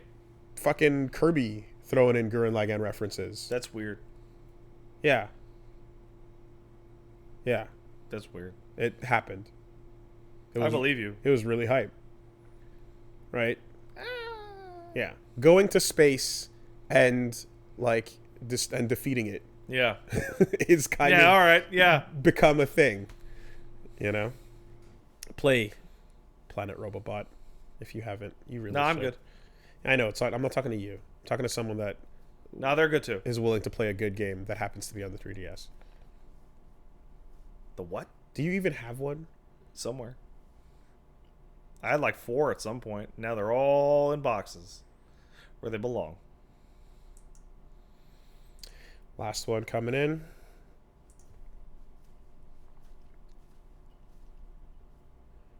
Max says, "Dear Super Castle and Beast, Hey man, what's up? one of my favorite PC games in the last couple of years was a title called Cook, Serve, Delicious. Oh, I heard about that. Yeah. About preparing food and running a restaurant. It controls the way of giving you instructions to follow. By way of giving you instructions to follow, a list of key presses you could possibly do and expecting you to prepare orders correctly. I enjoyed it a lot once I developed the muscle memory and mnemonics for ingredients and keys. Tried playing the sequel, but despite trying several times, I never played consistently enough to get up to a good feeling game speed. Curious to know if there's any games where you've gotten into that highly abstracted muscle memory intensive gameplay, particularly any games that are hard enough that gave other people or something that's other people you knew bounced off of. A lot of my favorites are hard but satisfying games with a high skill ceiling, but for how much I enjoy them, I've played enough turn-based strategy, platformer, Souls-likes, and such to round out a couple of different favorites lists. If they're mostly or completely abstracted, fast motion games that you guys know about, please share your knowledge. If there aren't any, then what have you tried without enjoying? And so on and so on and so on. Sounds like and you're so talking on. about fighting games. I mean, ultimately, when you, like the description of the muscle memory aspect of this is like, learning my really long combos in Marvel 3 are. Sounds like he's talking about Devil May Cry. Maybe. Well, for me, because I don't think about doing high roller, I just do high roller. Devil May Cry, even at Devil May Cry at high level, like, and hard difficulties, is still like shorter. Like the sentences are shorter. You get to stop and readjust. Sure, but he's talking about abstracting things into muscle memory so that it's about thinking the game rather than playing it. Certainly. I guess if you're just describing inputs in that way, like I think max act timing and like getting the extra fist out on DT Nero and such is like it's a button press you get used to, and you build that muscle memory. You internalize it, yeah. But I don't think there's anything that's quite on the level of like doing extended loops in like Marvel, because that's like it's like playing music on a keyboard almost. That's like, and not to create an artsy comparison. No, it's because of the length of time you have to do precise inputs. Oh, that reminds me. Did you see the video about let me teach you how to do a fucking infinite ASMR? No. It's pretty good. So yeah, the like if you're doing any kind of like extended loops or like fly on fly combos and you know, some of the longer ended Virgil stuff. Yeah. It's just like for the next 17 seconds, every input must be exactly in the same place as it was last time, and in the future must continue to be that consistent. So you must make the exact same muscle memory inputs for about a 17-second stretch. Devil May Cry doesn't ask you to do that. Yeah. Right? It asks you to do really precise ones for like 2 seconds here, 3 seconds here, 2 seconds there. Sure, but he's not. What are you arguing now? I'm not arguing anything. Okay, what because I'm like, just giving an example of high muscle memory. No, but you're saying like requirement. not Devil May Cry, but this. No, Devil May Cry counts. Okay. I'm just all I'm answering is examples of high muscle memory games that I can think of. And because I would say every fighting game of any significant depth, because it's like the game's better when you're thinking and you're not doing, if that makes sense. Or no, you're doing and you're not thinking. I think like Sam's Show is low end of that. You know? Yeah, probably. It's not. You're not going muscle memory. You're doing a lot of thinking. But yeah, the question was simply, I'm curious if there's any games you've gotten into that have highly abstracted or muscle memory intensive gameplay. You know what's one that I have not been able to do at all? Is RTS games. I was never able to gain the requisite keyboard, mouse. It's different from shooters. It's a whole fucking different ball game with your APMs. Way of the Passive Fist. Did you ever give it a shot? Yeah, I got a shot on the video we did. Yes, that thing. Yeah, gets very up there, right? Oh, it does? Oh, yeah, okay. yeah. On the harder difficulties and further levels, with loops of enemies coming at you from both sides, and you have to put the two rhythms together. Okay. You know, so like this rhythm A is happening for the next 3 seconds, and rhythm B is happening on a delay. So rhythm A, and then wait a little, and then rhythm B, and you have to do both. Like, and now of course you're describing rhythm games, but which is music. Not that rhythmic. Yeah. Oh boy, is that getting tough? It gets very hard. The fact that it had two difficulty settings to modify makes perfect sense in retrospect, because it gets really, really hard. Breaking news. Death Stranding is no longer listed as a PS4 exclusive on the official site. It may be about to get confirmed for PC. That's massively unshocking. The official PS4 exclusives page on the PlayStation Australian site got updated. Death Stranding was removed from the list. And the cover art revealed does not feature only on PlayStation anymore. So yeah, I expected it to come to PC. As long as it... Which piece? Oh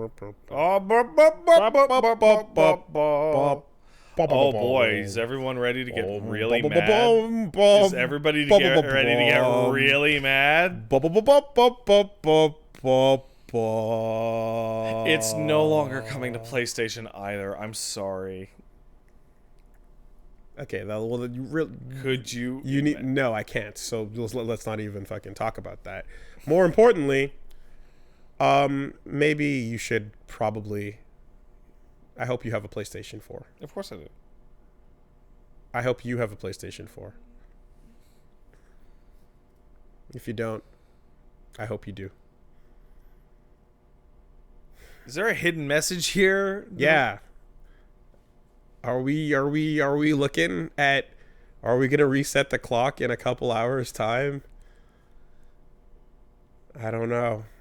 I wonder. Oh boy. I don't want to be around. That's not true. I want to be around to see. I want to be a fly on the wall in that meeting. Oh boy. Oh boy.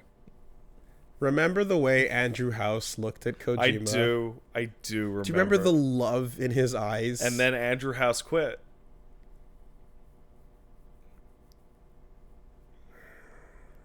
All right, well, we'll find out soon, probably. Death Stranding. Stranded.